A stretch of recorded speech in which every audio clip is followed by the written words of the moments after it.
తెచ్చిపెట్టింది. నమ్మకం విశ్వాసం మనలో కొనసాగితే మన జీవితం చాలా ఆశీర్వాదకరంగా ఉండడానికి కారణాలు ఉన్నాయి. దేవునికి స్తోత్రం. ఈరోజు వాక్యం 4వ వచనాన్ని మనం చదువుదాం. 23వ కీర్తన 4వ వచనంలో గాఢాంధకారపు లోయలో నేను సంచరించినను ఏ అపాయమునకు భయపడను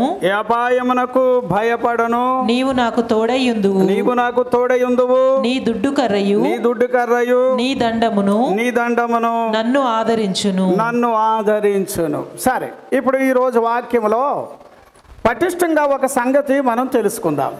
చాలా ఇంపార్టెంట్గా ఉండాల్సిన వాక్య భాగం. కాకపోతే ఇవి ఎన్నో భాగాలు ఉన్నాయి. ఈ వాక్యం ఈ పూట చెప్పేస్తే అయిపోయింది అనేది అలాగైతే నేను ఒప్పుకోలేను. కాకపోతే దేవుడు ఈ రోజుకి మనకు ఎంత ఇస్తాడో వాక్యాన్ని బట్టి ఆయనకి మహిమ కలుగునుగాక. సరే, ఇప్పుడు కీర్తనాకారుడు మాట సవాలుగా అన్నాడు. ఆ మాట మీరు కూడా అంటారా అనరా అనేది మనం చూడాలి. ఇప్పుడు మొన్న ఆదివారం మనం విన్నది ఏంటంటే, గాఢాంధకారపు లోయలోనికి నేను వెళుతున్నా. నేను మీతో చెప్పాను ఒకసారి. ఏమంటే, నేను కాలేజీ అయిపోయిన తర్వాత దేవుడు కాలేజీకి ముందు 2-3 నెలలు బాగా ప్రార్థన చేస్తారు. ఎందుకు చేస్తారు అంటే, రేపు భవిష్యత్తు ఏమిటి. అప్పుడు చాలా బాధ అనిపిస్తుంది. చాలామంది ఇప్పుడు మేము దగ్గరగా 600-700 మంది చదివాం. అందరూ వెళ్ళిపోతారు, ఎవరి దారి వాళ్ళు. వెళ్ళేవాళ్ళు ఒకవేళ దేవుడు ప్రణాళికను బట్టి వెళితే అది చాలా సంతోషం. అట్లాగే నేను నన్ను దేవుడు అండమాను ఐలాండ్కి వెళ్ళమన్నాడు. వెళ్ళమంటే అది ఎక్కడో బస్సు ఎక్కితే వెళ్ళిపోవచ్చు అని అనుకొని, సరే ప్రభువా అనేసాను. తర్వాత తెలిసింది మా కాలేజీ వాళ్ళకు ఏంటంటే, వెళ్ళిపోయే వాళ్ళు వెళ్ళిపోతారు కానండి, కొంతమంది ఆ కాలేజీని అంటుకొని ఉంటారు, పనికి రాకుండా. దేనికి పనికిరారు వాళ్ళు. ఆ కాలేజీలో డీన్ పను ఇంకో పను ఏదో పని చేస్తాక ఉంటారు. ఇక అంతే, ఇంకా వాళ్ళకి ఏమీ ఉండదు, ముందు చూపు ఉండదు. కాలేజీకి ఎందుకు వచ్చారు కానీ వాళ్ళకి మోటివేషన్ ఏమి ఉండదు. అట్లాగా వాళ్ళు ఏం చేస్తారంటే, ఎంతమంది దొరుకుతారా అని చూసేవాళ్ళు. అందులో నన్ను కూడా వాళ్ళు ఎదురు చూశారు, వీడు ఉండాలి మాతో పాటు. నేను నవ్వుతూ అన్నాను, అయ్యా నన్ను దేవుడు అండమాన్ వెళ్ళమన్నాడు అంటే, దేవుడే చెప్పాడు రా నీకు అండమాన్ వెళ్ళమని అని అన్నాడు. అవునయ్యా అన్నాను కానీ అయ్యగారు నా ఇంకా కళ్ళు ఆర్పకుండా చూస్తున్నాడు, వీడికి అమ్మ బాబు ఉన్నారా లేదా అని అడిగారు నన్ను. అరే, నువ్వు అండమాన్ వెళ్ళడానికి ముందు నీకు అమ్మ బాబు ఉంటే వాళ్ళకి కనిపించి అప్పుడు వెళ్ళరా అన్నారు. నేను తప్పదు కదా మరి. కానీ నేను వెళుతున్నాను అనే ఆనందంతో అందరికీ చెప్తే మేము వస్తాం అన్నారు. చివరికండి అయ్యగారికి తెలిసింది, వీడు కూడా దగ్గరగా ఒక 18 మందో 19 మందో వస్తామన్నారు. వాడ ఎక్కాలి, అంతా పెద్ద అడావిడి అదంతా. అయితే అయ్యగారికి తెలిసాక అయ్యగారు వాళ్ళందరికీ వార్నింగ్ ఇచ్చారు, ఒరే అండమాన్ అంటే మామూలుగా ఉండదురా, ఎల్లునోడు తిరిగి వస్తాడని గ్యారంటీ ఉండదురా అని ఇట్లాంటివి చెప్పి అందరినీ ఆపేశాడు. అప్పుడు మిగిలింది ఎవరు? నేను ఒక్కడే వాడ ఎక్కడం ఇంకంతా అదంతా భలే విచిత్రంగా అయ్యిందిలేండి. నేను వాడెక్కి నవ్వుకుంటున్నాను, నేనేంటి అండమాన్ ఏంటి అదేదో వాడలో నవ్వుకుంటూ పోతా ఉన్నాం. అంటే నేను అనేది ఏంటంటే, మీకు కూడా ఇలాంటి అనుభవాలు వస్తాయి. ఏమంటే, ఇప్పుడు నేను గాఢాంధకారపు లోయలోనికి వెళుతున్నాను రా అని అంటే దమ్ము ఉండాలి కదా, ఎవడైనా అనాలంటే దమ్ము ఉండాలి. రెండవది, ఇప్పుడు ఈయన స్టేట్మెంట్ ఇంకోటి ఏంటంటే, నేను గాఢాంధకారపు లోయలోనికి వెళ్ళినా నేనేమవుతానో తెలుసా? నేను దేనికి ఏమంటున్నాడు చెప్పాలి. నేను కొన్నిటికి మాత్రం భయపడతాను, తక్కువ వాటికి మాత్రం అస్సలు భయపడినా అన్నాడా? ఏమన్నాడు ఈయన? చెప్పాలి, అందరూ చెప్పాలి. అంటే భయపడడం అంటే ఏంటండి అసలు? భయం అంటే భయాల్లో రకాలు చెప్పండి ఇప్పుడు నాకు. అంటే నాకు ఇంగ్లీష్ బైబిల్లోనూ ఆధారాలు చూశాను, అట్లాగే గ్రీకు భాషలో చూశాను, తెలుగులో దీనికి కొన్ని పదాలు ఉన్నాయి కదా. భయము అనేదానికి ఎన్ని పదాలు ఉన్నాయి? చేతులు చూపించాలి నాకు. చెప్పేవాళ్ళు కరెక్టా కాదో చూద్దాం. నెలసనయ్య గారికి థ్యాంక్స్ అయ్యా. చెప్పండి. పిరికితనం. అబ్బో, పిరికితనం దగ్గరికి వెళ్ళాడు ఆయన. ఓకే అయ్యగారు మీరేదో చెయ్యొచ్చు. ప్రాణభయం. నేను రకాలు అడగట్లే. ఓకే అట్లా అంటారా? తెలుగులో పదాలు ఉన్నాయి. భయము, అమ్మ భీతి, వెరీ గుడ్, భీతి చెందడం, వెరీ గుడ్ అయ్యగారు. అంటే అక్కడ మీ ఆవిడ గారు అన్నారని అంటారా? చెప్పండి. దిగులా, గుబులు, ఇదొక పదం బాగుంది. ఓకే, గుబులు, ఓకే బాగుంది. ఇంకా అయిపోయింది. ఎలా చూస్తున్నారో బాబు, సీరియస్గా చూస్తారండి. భయము, వాళ్ళు ఎవరో ఏమన్నారు, పిరికితనం, ఆయన ఏదో ప్రాణ భయం అంటున్నాడు. ఓకే, అక్కడేం భీతి, గుబులు. ఇక మరి ఏది మీకు తెలిసి ఉంటే ఇంకెలాగండి, ఎట్లా సార్?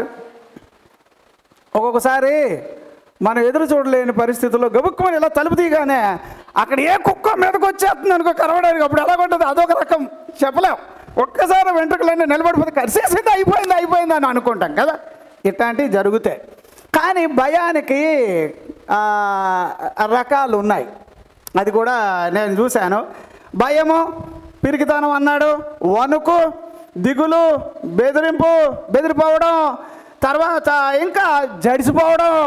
తెలుగులో ఉన్న పదాలు ఇవన్నీ అంటే పర్యాయ పదాలుగా ఉన్నాయి. ఇంకేమన్నా ఉంటే మీరు రాసుకోండి. కాకపోతే ఇప్పుడు దావీదు గారు ఎవరిని బట్టి మాట అన్నాడు? నేను ఏ అపాయమునకు భయపడను అని వెంటనే ఎవరిని చూపించాడంటే, నీవు నాతో ఉన్నావు. దేవునికి స్తోత్రం. అంటే దేవుడు మనిషికి కూడా ఉంటే వాడు భయపడ్డన్నమాట. సరే, భయంలో కూడా పాజిటివ్ భయం అనే ఒకటి ఉంది. పాజిటివ్ భయం అంటే నాకు అమ్మ బాబు ఉన్నారు, వాళ్ళ భయం నాకు ఉండాలి, అది వేరే. మళ్ళీ ఆ విధంగా ఆ టాపిక్ అట్లా, నాకు అమ్మ బాబు ఉన్నారు, వాళ్ళ మీద నాకు ఒక జాగ్రత్త, ఎందుకంటే వాళ్ళు ఏదైనా చెబితే విని తీరాలి, అదొక భయం. సరే, ఇలాగ సేవకుడు వాక్యం చెప్తున్నాడు, ఈ వాక్యాన్ని పాటించాలి, పాస్టర్ గారు పక్షాన ఒక రకమైన ఏది అదో భయం, విధేయతగా ఉండడము.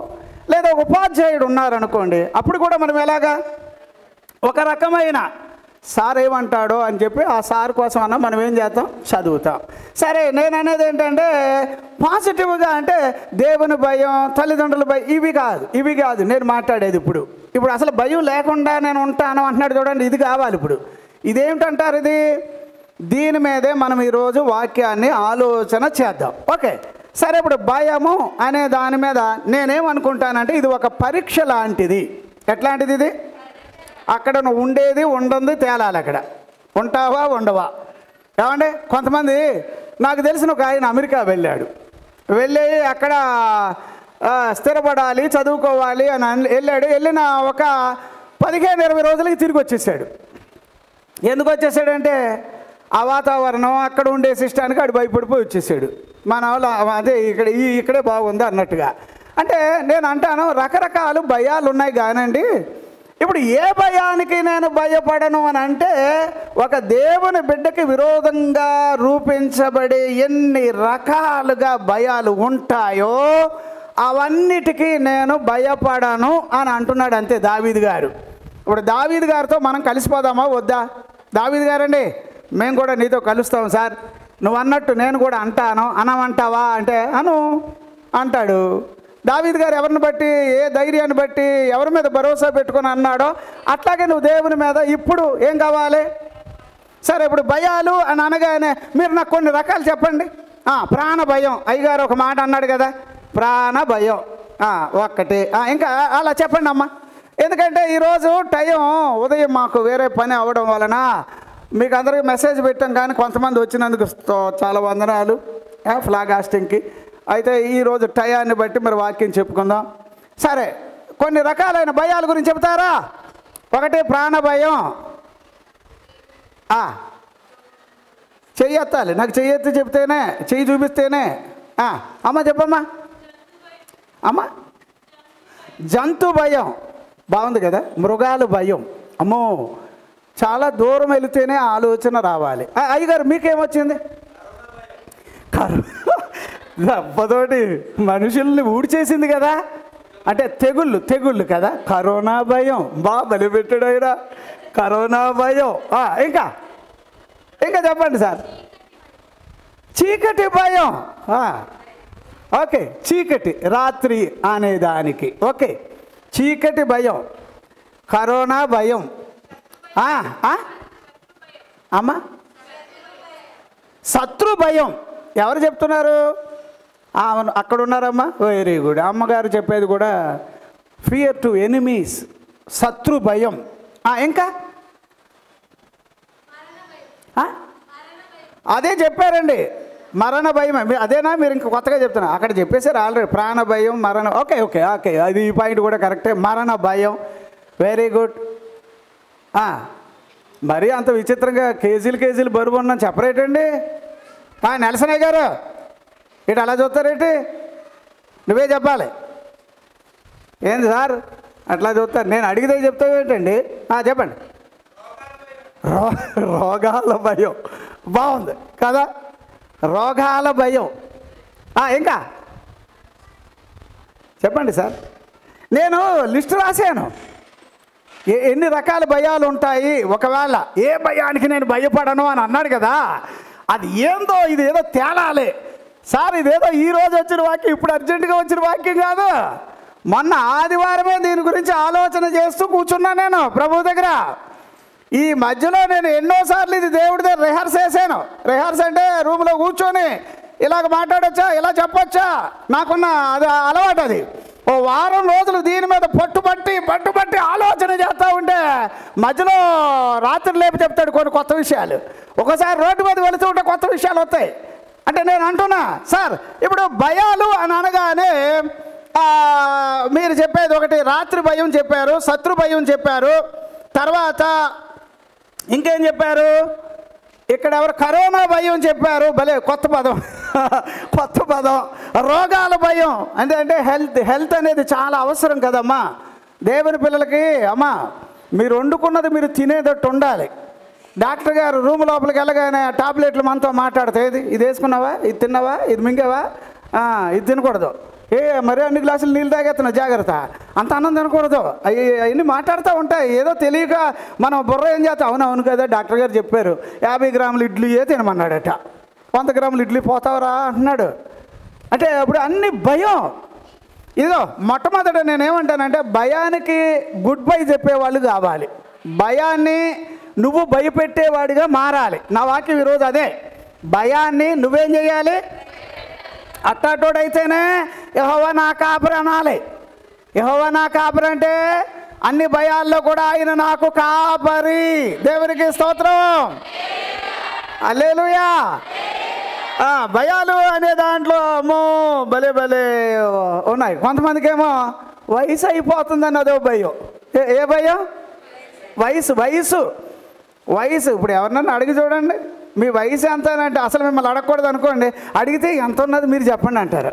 ఇంక మనం ఏమంటే ఒక 20 ఉంటాయంటే 20 అండి, నిన్నే వచ్చినాయండి, అట్లా కూడా మాట్లాడతారు. మీరైనా కాదు, వీళ్ళు కూడా అలాగే అయిపోయారు. ఎలాగా మీ వయసు ఎంత అనుకుంటున్నారే?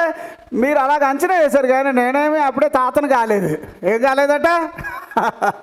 అందరికీ ఒక రకమైన భయం, వయసు భయం. పోతామేమో. ఏమండి, నేను అంటాను నువ్వు పోవు, నేను చావను. చెప్పండి, ఆ వచనమే రాయండి అబ్బా. 118 ఎన్ని 15 వచనంలో ఉంది కదా, ఇంటి దగ్గర కలర్, రేడియం కలర్ ఉండాలి అక్కడ, అలా గుద్దినట్టుగా, నేను చావను, బ్రతుకుతా, ఆయన సజీవుడని నేను చెబుతా. అలాంటి వచనాలు రావాలి. అంటే అలాంటి వాక్యాలు మన మధ్యలో వెళ్ళినాయి. కాబట్టి వయసు భయం ఒకటికి కొంతమందికి ఉంటుంది. వయసు భయం. ఇప్పుడు ఈ వయసు గురించి మాత్రం నేను అంటాను, పుట్టినోడు ఏమండి దేవుని పిల్లలు ప్రత్యేకంగా బ్రతకాలి. తల నెరసి ఆలోచన మీలో ఉండాలి, మీ మనసులో ఉండాలి. ఎలాగా ఏంటో అందరిలాగా వాళ్ళు పోతున్నారు, వీళ్ళు పోతున్నారు, మా పక్కింటి వాళ్ళు పోయారు, అక్కడ వాళ్ళు పోయారు, ఇక్కడ పోతే పోనే, నువ్వైతే నువ్వు బతుకు అంతే. నువ్వు బతకాలి. నువ్వు బతకడానికే దేవుడు నిన్ను పుట్టించాడు. కానీ మరీ అంత విచిత్రంగా ఏది చిన్న వయసులో చచ్చిపోవడం, నడి వయసులో చచ్చిపోవడం, ఎవరెవరినో పోల్చుకొని మనం చచ్చిపోతున్నాం. అట్లాంటి అని పోవును కాక. తర్వాత ఇంకా భయం ఏంటంటే ఒంటరితనం. దేనికండి? చాలామంది భయపడేది దేనికోసం? ఇంకా నేను ఆల్రెడీ ఎన్నోసార్లు మీతో చెప్పానండి, భయం అనే ఒక ఆర్టికల్లే చక్కగా తయారు చేసి నేను మీ ముందు ఎన్నో వర్తమానాలు చెప్పాను. మనుషులు 4గిటికి భయపడతారు. అలాంటి వాటిల్లో నేను చెప్పిన కొన్ని ప్రత్యేకమైన నోట్స్ ఇచ్చాను మీకు. ఏమండి, కాకపోతే నాకు ఇప్పుడు ఈ వచనం ఏంటంటే దావీదు గారు క్లారిటీగా చెప్పాడు, ఏ భయమునకు నేను భయపడాను. ఏ పాయింట్ అండి? ఆ తెలుగులో ఏ అపాయం అన్నాడమ్మా? ఏమన్నాడండి? ఏ అపాయమునకు. అప్పుడు ఏ అనేది ఏ అపాయమునకు అనేది రేడియం కలర్స్ తోటి అది కలర్ కనబడాలి నీకు. ఏ అపాయమునకు, ఏ అపాయమునకు అంటే కైండ్స్ ఉండొచ్చు, కలర్స్ ఉండొచ్చు, ఎన్నో విధాలు ఉండొచ్చు. దేనికి నేను భయపడను. అదే ఈరోజు వాక్యంలో మనము వెళదాం. ఎంత దూరం వెళ్తుందో చూద్దాం. ఏమండి, నువ్వేదో చాలా స్పెషల్ మనిషి అయితేనే కానీ ఈ మాట అనలేవండి. నువ్వేదో ఒక స్పెషల్ అయితేనే తప్ప నువ్వు ఈ మాట అనలేవు. ఎవడు పడితే వాడే నేను ఏ అపాయానికి భయపడినాను అంటే అది ఎట్లాగా? గాలికే భయపడి రూమ్లో వెళ్ళి దాక్కునే వాళ్ళు లేరు. అదో రకం ఉంటారు కదా, ఉంటారు చాలా రకాల. తర్వాత ఏమండి, నేను ఒక వచనం చెప్తాను. 27వ కీర్తన 1వ వచనం ఒకసారి చదువుతారమ్మా. అక్కడ ఏమని అన్నాడంటే, ఇప్పుడు నేను ఏ అపాయమునకు భయపడను, నేను ఏ అపాయమునకు భయపడను. పాయింట్ నెంబర్ 1 ఒకటి. రెండవది, నేను యెహోవా నాకు వెలుగును రక్షణయు నై ఉన్నాడు, నేను ఎవరికి భయపడను. నేను ఎవరికి భయపడను. దేవునికి స్తోత్రం. మళ్ళీ అక్కడ నేను ఎవరికి వెరయును. రాయండి, ఆ పాయింట్ రాయండి. అప్పుడు 3 వచ్చినాయి అక్కడ, 3 వచ్చినాయి. 4వది నేను చెప్తాను. ఇది వేరే ఆయన చెప్పాడు. ఇది 46వ కీర్తన అమ్మ 1వ వచనం దగ్గర నుంచి 3వ వచనం వరకు ఇంకొక ఆయన కోరాహు కుమారులు అన్నట్టుగా ఉంటుంది అక్కడ. వాళ్ళు అన్నారు, ఏమన్నారు అమ్మా? దేవుడు మనకు ఆశ్రయమును దుర్గమునై ఉన్నాడు. ఆపత్కాలములో ఆయన నమ్ముకున్న దగిన సహాయకుడు. కావున భూమి మార్పు చెందినను, సముద్రములలో పర్వతములు మునిగిన, సముద్రములో పర్వతాలు మునిగిపోతున్నాను. వాటి జలములు ఘోషించినను, నురుగు కట్టినను, ఆ పొంగునకు పర్వతములు పర్వతాలే కరిగిపోయినను, మనము భయపడము. అబ్బో అబ్బో అబ్బో అబ్బో, ఇది భలే ఉంది సార్. అంటే ఇప్పుడు ప్రస్తుతం ఇప్పుడు ఈ రోజుల్లో ఇదే వాక్యం కదా.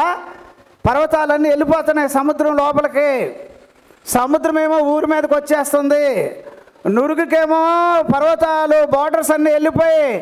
ఏమండి, ఎన్నో మాటలు వింటూ ఉన్నాం కదా ఈ మధ్యకాలంలో. సముద్రం ముందుకు వచ్చిందండి. ఒక ఏరియాలో, ఒక అంతర్వేద పాలెంలో ఏదో జరిగిందని చెప్పారు ఈ మధ్యలో. చాలా చోట్ల దేశాలు భూమిలోకి వెళ్ళిపోతున్నాయట.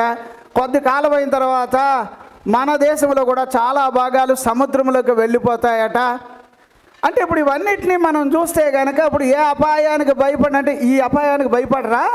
ఏది సముద్రం లోపలికి పర్వతాలు వెళ్ళినప్పుడు ఎవడు భయపడ్డా? అవునా? సముద్రాలు భూకంపాలు వస్తున్నాయి, భయపడరా?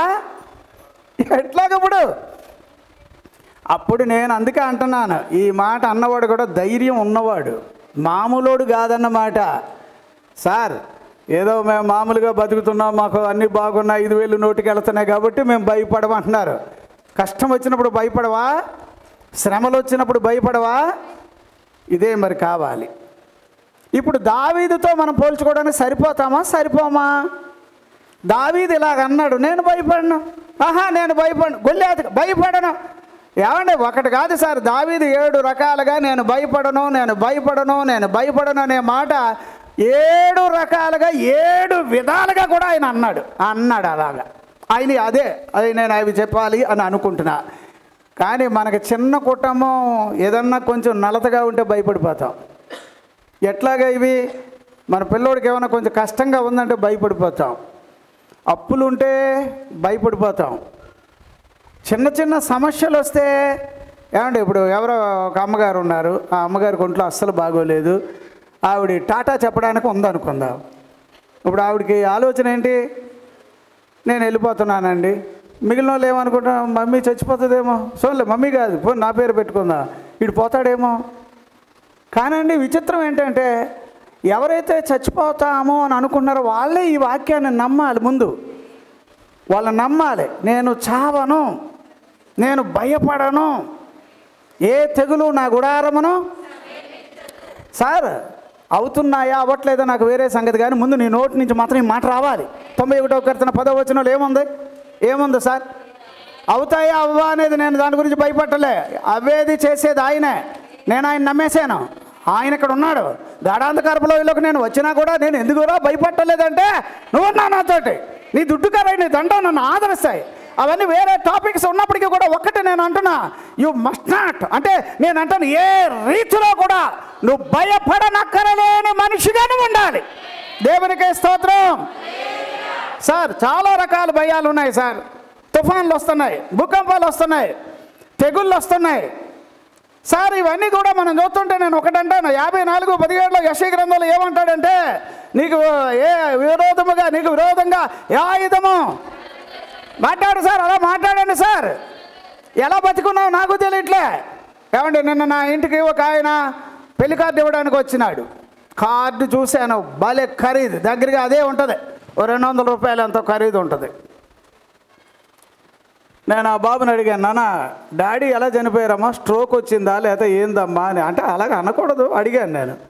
లేదండి ఇలాగ ఏదో ఒక కార్యక్రమానికి వెళ్ళాడు, అక్కడ చనిపోయాడండి. అంటే అక్కడ వాళ్ళ ఎఫెక్ట్ వల్ల కరోనా తగిలి చనిపోయాడు. నేనేమంటున్నానంటే సార్, రోగాలు ఉన్నాయి బయట, రోగాలు లేవని నేను అన్నాం, ఉన్నాయి, కానీ నీ మీద ప్రభావితం చెయ్యకూడదు. కాబట్టి ఏ అపాయమునకు నేను భయపడను. ఈ మాట రావాలి, ఈ మాట రావాలి. కీర్తనాకారుడు దావీదు గారు ఈ మాట మనకు అంటించేసి వెళ్ళిపోయాడు. ఆయన పరలోకానికి వెళ్ళిపోయాడు, నేనేం భయపడినా అని అన్నాడు. ఓ బాబు ఇది ఎలాగరా బాబు అని అంటే ఆయన చెప్పమంటే చెప్పడు, కానీ పరిశుద్ధాత్ముడు నీకు చెప్పును గాక. ఏమండి, దేవుని వాక్యం చదివే కొద్దీ ఎవరి మీద దేవుని ఆత్మ ఉంటుందో వాళ్ళకి దేవుడు ప్రత్యక్షతలు ఇస్తానే ఉంటాడు. దేవునికే స్తోత్రం. హల్లెలూయా, హల్లెలూయా. నేను ఈ వాక్యాన్ని మనం ఆలోచన బాగా చేయాల్సిన వచనం ఉంది. నేను అంటాను, యోసేపు గారు దేనికన్నా భయపడ్డా? యోసేపు గారు ఎప్పుడూ భయపడలేదు. చాలా సందర్భాల్లో అమ్మా నాన్నని దూరం అయ్యారు, అన్నదమ్ములు ఏమో చేశారు. నేనేమంటానంటే ఎందుకో ఆయన ఎప్పుడూ ఎవరికి భయపడలేదు. భయపడకుండా ఆయన అలాగ ఉండడం చూసి ఒకరి తర్వాత ఒకరు అతని మీద ఏమో చేయాలనుకున్నారు, కానీ అతని మీద ఎవరు ఏమీ చేయలేకపోయారు. చివరికి యోసేపే ఏమండి అనేకులకు శేషం నిలబడడానికి అతను ఒక కారకుడు అయ్యాడు. బైబిల్ వాక్యాల్లో నేనేమంటానంటే దావీదు గారు అన్నట్టే ఈరోజు వాక్యంలోకి మనం వెళ్ళాలి. కాకపోతే ఇందాక 91వ కీర్తనలో చదివాం, అందులో చదివితే 91లో 6 వచనం 7 వచనం చదివితే ఏమని అంటున్నాడు అక్కడ, మోషే గారు మనకి చెప్పిన మాట అది. అంటే నేను అనేది ఏంటంటే బైబిల్లో భక్తులు ఇలా అన్నారు, ఏమంటే పరిస్థితులు కఠినంగా ఉన్నప్పుడు, పరిస్థితులు దాటినప్పుడు, అలాంటి సమయాల్లో మనం తప్పకుండా దేవుని యొక్క వాక్యాలనే గుర్తు తెచ్చుకోవాలి. ఎందుకంటే అక్కడ ఎవరు వచ్చి నీకు సాయం చెయ్యరు. నేను చెప్తున్నా, అమ్మ పాస్టర్ గారిని ప్రార్థన చేయండి అంటే ఇవన్నీ పాస్టర్ గారు ప్రార్థన చేసిన ముందు నీ నుంచి ఏ మాటలు వస్తున్నాయో అయ్యే చూస్తాడు దేవుడు. నీ నుంచి మాత్రం మాట రావట్లేదు, పాస్టర్ గారి దగ్గర నుంచి వచ్చేస్తుందని అనుకోకండి. ఏమంటే కొంతమంది పరీక్ష రాయడానికి వెళతారు, చదవరు, కానీ అయ్యగారు మాత్రం ప్రార్థన చేస్తే ఏమైపోతారట. అబ్బే అలాంటి అలాంటి రీతిలో దేవుడిని మనం అర్థం చేసుకోవడం తప్పు.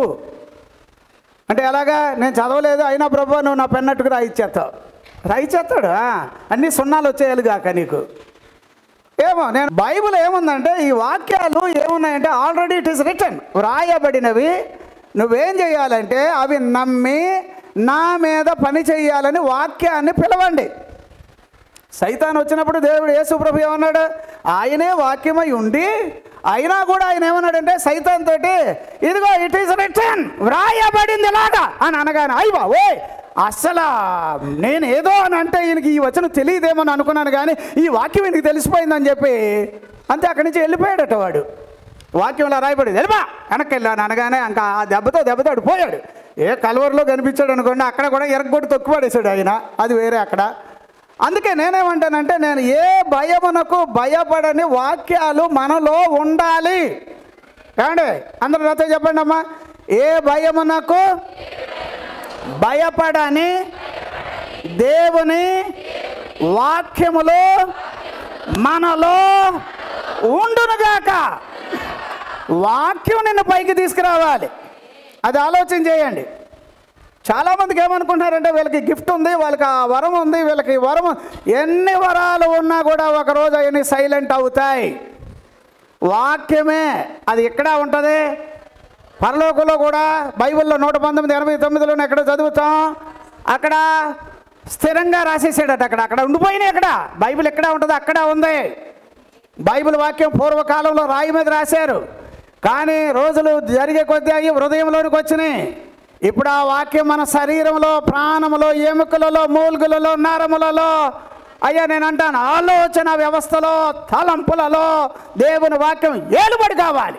అది అందుచేత ఏ భయమునకు భయపడను అని అన్నప్పుడు వెంటనే ప్రభువుని అక్కడికి పిలవాలి. ప్రభువా నువ్వు ఉన్నావు ఇక్కడ, నేను ఈ భయానికి భయపడకపోవడానికి కారణం ఏంటంటే నువ్వు ఉన్నావు ఇక్కడ అని ఆయన్ని మీరు ఆహ్వానించండి. ప్రతి సమయంలో ప్రభువు హెచ్చాలి, మనము తగ్గాలి. బైబిల్లో ఈ సత్యాన్ని వెల్లడి చేసింది ఎవరు? బాప్తిసం ఇచ్చిన యోహాన్ గారు అన్నారు, నేను తగ్గుతాను, నాలో ఆయన ఏం కావాలి? అంతేనండి. అడవిని ఆయన లెక్క చేయలే సార్, ప్రాణాన్ని లెక్క చేయలే. ఆయన ఉన్న విధానంలో బైబిల్లో 5:35 నా చదువుతో యోహాను సువార్తలో అతడు మండుచున్న దీపమై ఉండెను. ఎలా ఉన్నాడండి ఆయన? మండుచున్న రాశాడు, అలాగే రాశాడు యోహాను సువార్తలో. నేను మీతో చెప్పేది ఏమిటంటే నువ్వు ఏ భయమునకు భయపడకుండా ఉండడానికి దావీదు గారు వెళ్ళిన చోటల్లా దేవుడు ఉండేవాడు. ఎన్ని రకాలుగా ఉండేవాడు అనేది మీరు ఒక్కసారి గమనించండి. గమనిస్తే గనుక దావీదు గారు కూడా దేవుడు ఉన్న విధానాన్ని నేను గమనించాను. అమ్మో అమ్మో అమ్మో ఈ సీక్రెట్ ఉంది ఇది దగ్గర అని గుర్తొచ్చాక ఇప్పుడు ఇదే దేవుడు ఇప్పుడు నాకు కూడా ఉండాలి. దేవునికి స్తోత్రం, హల్లెలూయా. నాకెప్పుడు ఆశ్చర్యం అనిపిస్తుంది. దావీదు గారు 7 రకాలుగా దేవుణ్ణి ప్రేమించడం, 7 రకాలుగా ఆయన నామాన్ని గుర్తుపట్టడం, 7 రకాలుగా ఆయన నాకు కూడా ఉన్నాడని తలంచడం అన్నీనండి. దావీదు అని రాసి 7 పాయింట్స్ అని ప్రతి దాంట్లో మీరు రాయండి. ఆయన ప్రార్థన మన ప్రార్థన వేరే ఉంటుంది. మన ప్రార్థన ఎప్పుడు ప్రభువా నన్ను దీవించు, మా అమ్మని దీవించు, నా పిల్లల్ని దీవించు, మా తాతని దీవించు, నయ్యం ఇక్కడ చచ్చిపోయిన వాళ్ళు ఉంటారు చూడండి వాళ్ళని కూడా దీవించు, ఎందుకంటే తింగరబుచ్చు కదా, చచ్చిపోయిన వాళ్ళు కూడా దీవించాలట. దీవించు, ఇంకా మాకు గేదెలు ఉన్నాయి దీవించు, ఆవులు ఉన్నాయి దీవించు కదా ప్రార్థన. దావీదు గారి ప్రార్థనలో స్పెషాలిటీ ఉంది. దావీదు గారి ప్రార్థన వేరు, 7 టైప్స్. అందుకే నేను అంటాను అప్పుడప్పుడు మన మధ్యలోకి ఉంటాయి కాబట్టి ఈ దావీదు అనే టైటిల్ పెట్టండి, ఓ నోట్ బుక్ తెచ్చుకోండి. నేనైతే ఎంత లావు బుక్ తయారు చేసుకున్నాను నేను దావీదు గురించే. అంటే ఎలాగా అంటే నాకు ఒక ఆలోచన వచ్చింది. ద బ్యాడ్ ఫాదర్స్ అని ఒక లెక్క బైబిల్లో చదివాను. చెత్త తండ్రులు అని ఒక ఉన్నారు. అప్పుడు నాకు ఆలోచన వచ్చింది, బ్యాడ్ ఫాదర్స్, బ్యాడ్ మదర్స్. వీళ్ళు ఏం చేస్తున్నారంటే ఇప్పుడు అతల్య ఉందండి, ఎందుకండి ఆమె పిల్లల్ని కందే? ఎందుకు కన్నదట? దేవుని బిడ్డలకి వ్యతిరేకంగా పని చేయాలి అని వాళ్ళని చిన్నప్పటి నుంచి పాముకు పాలేయలేదు, విషానికి విషం వేసినట్టుగా పెంచి దేవునికి వ్యతిరేకంగా నిలబెట్టాలి వీళ్ళని ట్రై చేసింది. అట్లా ఉంటారు. అప్పుడు నాకు అనిపించింది, అరే అన్యాయంగా ఉండేవాళ్ళు ఇలాగ ఉన్నప్పుడు మనం ఎందుకు తీయకూడదని చెప్పి స్పెషల్ పాయింట్స్ బయటికి లాగాలి. అందుకే నేనేమంటానంటే ఏమండి దావీదు గారు 118 వచనంలో ఏమంటున్నాడు? నేను భయపడను, ఆయన నా పక్షాన ఉన్నాడు, నేను భయపడను. ఇక ఈరోజు 23వ కీర్తనలో ఉన్న ముఖ్యత్వం ఏమిటి అని అంటే నేను భయపడను. ఏమనాలండి? వేటికి భయపడరు అని అనగానే ఇప్పుడు మీరు ఓ పేపర్ మీద రాయండి అనగానే దేనికి భయపడను అని రాస్తారంటే ముందు రాయగానే అప్పులకి భయపడను, అప్పులు చేస్తానే ఉంటాను, చెయ్యి పోతావు త్వరగా. ఏంటి అప్పులకి భయపడను. ఇంకా ఏం రాస్తారు? ఏమేమి రాయాలి చెప్పండి సార్, ఏటేటికి భయపడమని. నేను అలాంటి లిస్ట్ ఒక 23 పాయింట్లు రాశాను నేను. ఏమండి దీనికి భయపడను, దానికి భయపడను అని అంటారు, కానీ అలా కాదు. పులొత్తే మేకలో కాస్తారా, ఎందుకు గాయం అంటారు, కానీ 2వ నిమిషం కళ్ళు ఆరిపేస్తున్నాం. ఏమండి చాలా ఉంటాయి సార్. నేనేమంటానంటే ఇప్పుడు దావీదులాగా నువ్వు అనగలుగుతావా? మోషే గారులాగా అనగలుగుతావా? కోరాహు కుమారులు అని రాశారు, వాళ్ళు అన్నట్టుగా మనం అనగలుగుతామా? ఇప్పుడు భయపడను అనేది ఇదిగో పిరికితనం, భయం 2 ఒకటి కాదు. నమ్ముతారా? పిరికితనం అంటే ఏంటి? భయం అంటే ఏమిటి? ఇవి కూడా తెలుసుకోవాలి కదా. ఇప్పుడు భయానికి ఒక రూపం ఉన్నది అని అనలేను. భయం ప్యాంటు షర్ట్ వేసుకొస్తుందా అంటే ఏమో వచ్చినా వస్తుంది. అలాగా భయానికి ఒక రూపం ఉంది. అది ఏ రూపమో తెలియదు. కానీ నేను ఒకటి చెప్పనా, మీ లోపల ఏ విధంగా మీరు భయపడతారో ఆ భయములో డ్రెస్ వేసుకొని వస్తుంది. అది అర్థమైందా? ఎట్లాగప్పుడు భయపడుతున్నారు. ఎట్లా భయపడుతున్నావు అంటే నేను పరీక్ష పాస్ అవ్వను, అది భయం. ఇప్పుడు ఆడ వస్తాడు ఎలాగా, హెడ్ మాస్టర్ గారు లాగా, లేకపోతే అక్కడ ఏదో స్క్వాడ్ ఉంటారు చూడండి, అక్కడ పరీక్షలు రాసేటప్పుడు ఏం రాస్తున్నా అనగా అంత అవుట్ ఫినిష్ భయం వేస్తుంది, వణుకేస్తాం అని ఆల్రెడీ తెలుసు. ఇప్పుడు ఏంటంటే నేను పరీక్ష రాస్తున్నాను, పాస్ అవ్వను. ఇప్పుడు బైబిల్లో 3:25, 26 యోబు గ్రంథంలో ఆయన అంటున్నాడు కదా, ఏమని? భయము ఎట్లాగమ్మా? అది 3:25, 26 వచ్చినమా చదవ. ఓకే. ఏది వచ్చునని నేను బహుగా భయపడి తినో, ఏది వచ్చునని నేను బహుగా భయపడి తినో, అది ఏ నాకు సంభవించినది, అది ఏ నాకు సంభవించినది, నాకు భీతి పుట్టించినదే నా మీదకి వచ్చుచున్నది. ఎలా వచ్చిందండి అది? భయం డ్రెస్ వేసుకొని వచ్చింది. భయం ఏది? నువ్వు ఎలా భయపడాలో అలా భయపెట్టడానికి నువ్వు వచ్చింది. ఎందుకు అంటే రా ఇక అయిపోయిందిరా, నువ్వు పాస్ అవ్వ, రా బయటకు వచ్చాయి, అయిపోయింది అంటే అది రావడంతో నువ్వు ఏ యాంగిల్లో భయపడుతున్నావో ఆ రీతిలో అది ఒక రూపం ధరించుకొని వచ్చి మన మీద ఏలుబడి చేయాలని అనుకుంటుందట. ఎంతమందికి ఈ వాక్యం అర్థమవుతుంది? భయము అంటే మళ్ళీ నేను అంటాను, ఇది భయం అనేదాన్ని, భయము భీతి రెండు ఒకటి కాదు. మనసులో పడినామండి. భీతి అనేది ఏమిటంటే అసలు ఏమీ లేకపోయినా, ఏమండి అదే మన వాళ్ళకి ఫోబియా అని అదని 4 రకాలు ఉన్నాయి, నేను చూశాను. అది ఇక్కడ ఈరోజు అది టాపిక్ కాదు కాబట్టి అది వదిలిపెడుతున్నా. కానీ భీతి, భయపడడం అనేది వేరే, పిరికితనం వేరే.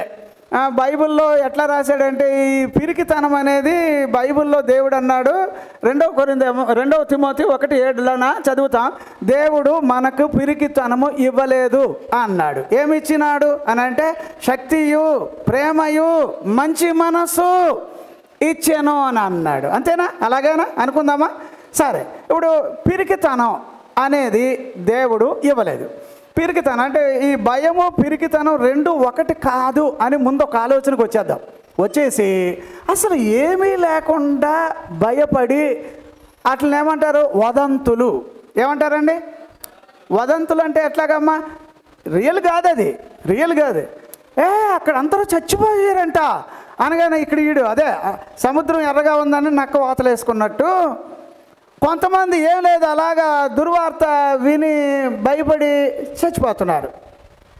లేదు, ఇప్పుడు భయాన్ని భయపెట్టే మనిషిగా నువ్వు దావీదులాగా మారాలి. భయాన్ని ఏం చేయాలి? చెప్పాలి.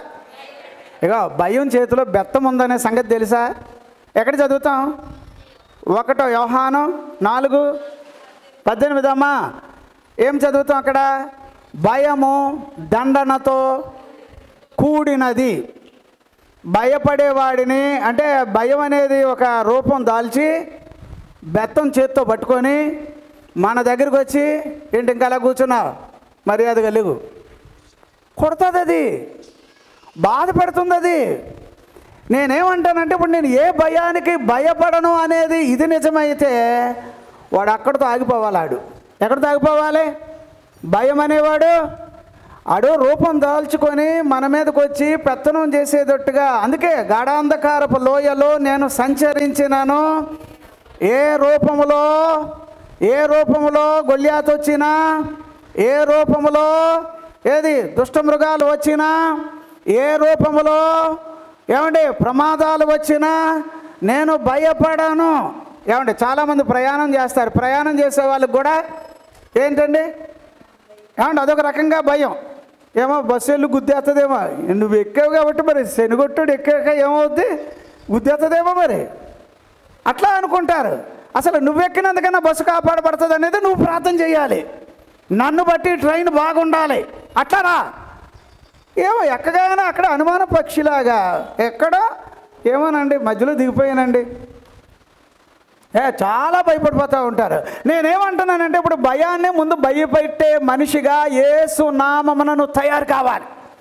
ఈరోజు వాక్యం అంతా కూడా కఠినంగా ఉండే వాక్యమే, కానీ మరి ఎట్లా నడుస్తుందో చూద్దాం. చాలామంది భయపడుతున్నారు. ఏమవుతుందో అని చింతించడం, తర్వాత ఏం చెయ్యాలో అని తొందర నిర్ణయాలు తీసుకోవడం, తర్వాత ఏమంటే ఎలాగోలాగా ఏదో ఒకటి అయిపోద్దని చెప్పి సొంత నిర్ణయాలు తీసుకోవడం. అంటే ఈ భయం అనేది మనిషిని ఏదో రకంగా తొందర పెట్టేస్తుంది. పర్వాలేదు, వాళ్ళు లేరు అయినా పర్లేదు, నువ్వు తీసుకో, ముందు నువ్వు డిసిషన్ తీసేసుకో అని తీసుకెళ్ళి ఏమండి ఈ భయం అనేది ఏదైనా ఏమండి తర్వాత ఏది చేయడానికన్నా వెనకాడనివ్వకుండా చేసేస్తుంది. అది అంత ప్రమాదం ఉంది. అందుకే భయము మన మీద ఉండకూడదు. దేవునికి స్తోత్రం. భయము మన మీద ఉండకూడదు. సరే, ఇప్పుడు ఇది ఎట్లా జరిగింది దీని గురించి కొంచెమే ఓ పావు గంట వాక్యం ఈరోజు. దేవుడు మరి ఈ భలే వాక్యం ఉంది, కానీ మరి దేవుడు మనకి ఇచ్చిన సమయాన్ని బట్టి చూద్దాం. ఒకటి మాత్రం నేను చెప్తున్నాను, కొంతమందికి రకరకాల భయాలు ఉన్నాయి. ఈ భయాల్లో చాలామంది ఏమైపోతున్నారంటే ఇక వాటిని ఇంటికి పిలిచి కూర్చోండి అని కూర్చోబెట్టడం. ఇక నేను నడకంతా ఏమి లేదు, అలా నెమ్మదిగా నడుస్తుంది. ఇంతకుముందు లేడీలాగా నడిచేవాళ్ళు, లేడీ గంతులేస్తా చూడండి అట్లా. ఇప్పుడు ఏదో నెమ్మదిగా అదేంటి అలాగ నెమ్మదిగా నడవడం. ఏంటంటే భయం అలాగ వచ్చింది ఇంటికి. అది రావగానే అన్నీ అవుట్. నెమ్మదిగా నడవడం, తర్వాత మాట్లాడడంలో కూడా నెమ్మదిగా మాట్లాడడం, తర్వాత చాలా విషయాల్లో చురుకుదనం లేకపోవడం. ఏదో ఇలాగ కొంతమంది ఉంటారు. కొంతమందికి అదో రకం భయం. నెత్తి మీద ఉన్న వెంట్రుకలన్నీ ఊడిపోతాయి, బోడిగుండోడిని అయిపోతే కూడా గొడవలేదు. దేవునికి స్తోత్రం. హల్లెలూయా. చాలా రకాలైన వాటికి భయపడడం. ఈరోజే యేసు నామములో ఈ భయాలన్నీ పోవును గాక. దేవునికి స్తోత్రం. హల్లెలూయా. ఇదో భయాలు అనే దాంట్లో డేంజర్గా ఉండేవి ఉన్నాయి. అవి నేను ఒకవేళ ప్రభు చిత్తమైతే చెబుతాను. కాకపోతే ముందు నేనేమంటానంటే, నీకున్న భయాలన్నీ పోవాలి అంటే బాగా వినాలి. బాగా వినాలి, అందరూ వినాలి. మీరు కనుక అన్ని భయాల్లో నుంచి బయటికి రావాలి అంటే ముందు మీరు నేను అందరూ దేవునికే భయపడాలి. ఎవరికి భయపడాలి? ఇదేట్రా బాబు భయపడొద్దు అంటాడు, మళ్ళీ భయపడంటాడు. ఇదేది వాక్యం ఎట్లా తీసుకెళ్ళాలన్నట్లేదా? అందుకే భయాల్లో రకాలు ఉన్నాయి. ఇప్పుడు నీకు ప్రమాదాన్ని హాని చెయ్యడానికి ప్రయత్నం చేసే భయాలు వేరే. అవి ఎవరి నుంచి వస్తున్నాయి? సైతాను నుంచి వస్తున్నాయి. వాడి దగ్గర అగ్ని బాణాలు మాత్రమే ఉన్నాయని అనుకోకండి. అనుమానం అనేది ఒకటి వాడి చేతుల్లోనే ఉంది. అలాగే అన్ని రకాల వాటికి భయపడేటట్టుగా ఏమంటే ఓ రోజు నేను ప్రార్థన చేస్తూ ఉన్నాను. ఒక బలమైన యుద్ధం వచ్చేసింది. దాని నిండా లైట్లు వేసుకొచ్చింది. అదే మనం క్రిస్మస్కి లైట్లు పెడతాను చూడండి, అలాగా అంత పెద్ద లైట్లు వేసుకొచ్చి ఇంకా వచ్చేస్తుంది. అందరూ అరుస్తున్నారు, ఇది పొడిచేస్తుంది అందరినీ. ఏమండే అది ఒక సూరు లోపల నుంచి దూరుకొని వెళుతుంటే పైన గడకర్రలు లాంటివి అన్నీ ఇరిగిపోతున్నాయి. అది నా ముందుకు వచ్చేసి నన్ను పొడవడానికి వస్తుంటే ఏసునప్పుడు ఆగా అని ఇలాగ అంటుంటే 2వ నిమిషంలో అది ముందుకు వెళ్ళలేదు, వెనక్కి వెళ్ళలేదు. అక్కడి నుంచి అదే పోయింది, కనపడకుండా పోయింది. అంటే చాలా, అందుకే స్పిరిచువల్ వార్ఫేర్ అని ఉంటుందండి ఒకటి, ఆత్మ సంబంధమైన యుద్ధం. ఈ భయపడనోడు ఎవడంటే ఆత్మ సంబంధమైన యుద్ధం చేసేవాడు. వాడు ఆలోచన చేయండి. పాయింట్కి మళ్ళీ వద్దాం. ఇప్పుడు నేనేమంటానంటే నువ్వు ముందు దేవునికి భయపడడం నేర్చుకో. అంటే మర్యాద ఇవ్వడం. దేవునికి భయపడడం అనగానే గొప్పవాడని, పూజ్యనీయుడని. చూడు అక్కడ వాక్యం ఏముంది? ప్రభువా మా దేవా నీవు సమస్తమును, చదవండి, అలా చూస్తారేంటి? సృష్టించితివి, నీవే మహిమ ఘనత ప్రభావములు. ఇక మీకు చేతనైతే అక్కడ రాయబడిన ఆ వాక్యం కూడా ఏం చేయండి? యెహోవా మా దేవా, చూడండి భూమి ఆకాశములు యందు అక్కడ ఆయన మహాత్మ్యం అవన్నీ ఉన్నది, అది కంఠస్థం చేయండి. నేనేమంటానంటే దేవునికి భయపడడం అనగానే చేతులు కట్టేసుకోవడం, ఓవర్ యాక్షన్ చేయడం కాదు. దేవునికి భయపడుతున్నామంటే ఆయన నీ వలన మహిమపరచబడాలి, నీ వలన ఆయన హెచ్చించబడాలి, నీ వలన ఆయన ఉన్నతమైన స్థాయిలో ఆయన అలాగ ఆశీర్వాదకరంగా కనబడాలి. అవే రావాలి. భయపడుతున్నామని అనగానే బాబు ఆయన చూస్తున్నాడేమో, నేను ఎక్కువ తినకూడదట, అలాంటివి చూడ్డం. ఏమో మంచి బట్టలు వేసుకుంటే ఆయన చూస్తున్నాడు, ఆయన మంచి వేసుకోకూడదట, అట్లా కాదండి. నువ్వు చాలా హోందాగా రాజుగారిలాగా దేవుని తరపున కనబడాలి. సరే, నేనేమంటానంటే దేవునికే భయపడండి, అన్ని భయాలు పోతాయి. సరే, ఇప్పుడు ఇందులో ఏమర్థమవుతుంది? మనల్ని భయపెట్టే భయాలు ఉన్నాయి. ఇవన్నీ పోవాలంటే ముందు నువ్వేం చేయాలి? ఆత్మను దేహమును, తెలుగులో 10వ అధ్యాయం మత్తయి సువార్త 36లోనే ఎక్కడ చదువుతాం మనం. ఏమంటారు? ఆత్మను దేహమును నాశనము చేయగలవానికే మిక్కిలి భయపడండి అన్నాడు. అంచేత పాయింట్ ఏంటంటే, దావీదు గారు ఈ మాట అనడానికి ముందు దావీదు గారికి ఇంకో వెర్షన్ ఏంటంటే, పూర్తిగా దేవునికి భయపడి బ్రతికే మనిషి. దేవునికి స్తోత్రం. దేవుడంటే ఆయనకి చాలా గౌరవం, మర్యాద. మీకుందా? అంత రోషం ఉందా దేవుని మీద? ఎంతమందికి ఉందండి? దేవుడంటే నాకు వైరాగ్యం, దేవుడంటే నాకు రోషం, దేవుడంటే పడి చేస్తాను. అలాంటి వాళ్ళు అనండి ఈ మాట. ఎవడు పడతాడు? నేనేం భయపడను, దేవుడు నాకు తోడు. ఉంటాడు, నీ కూడానే ఉంటాడు. ఎవడికి పడితే ఆడికి దేవుడు కూడానే ఉంటే ఇంకా బైబిల్ ఎందుకండి?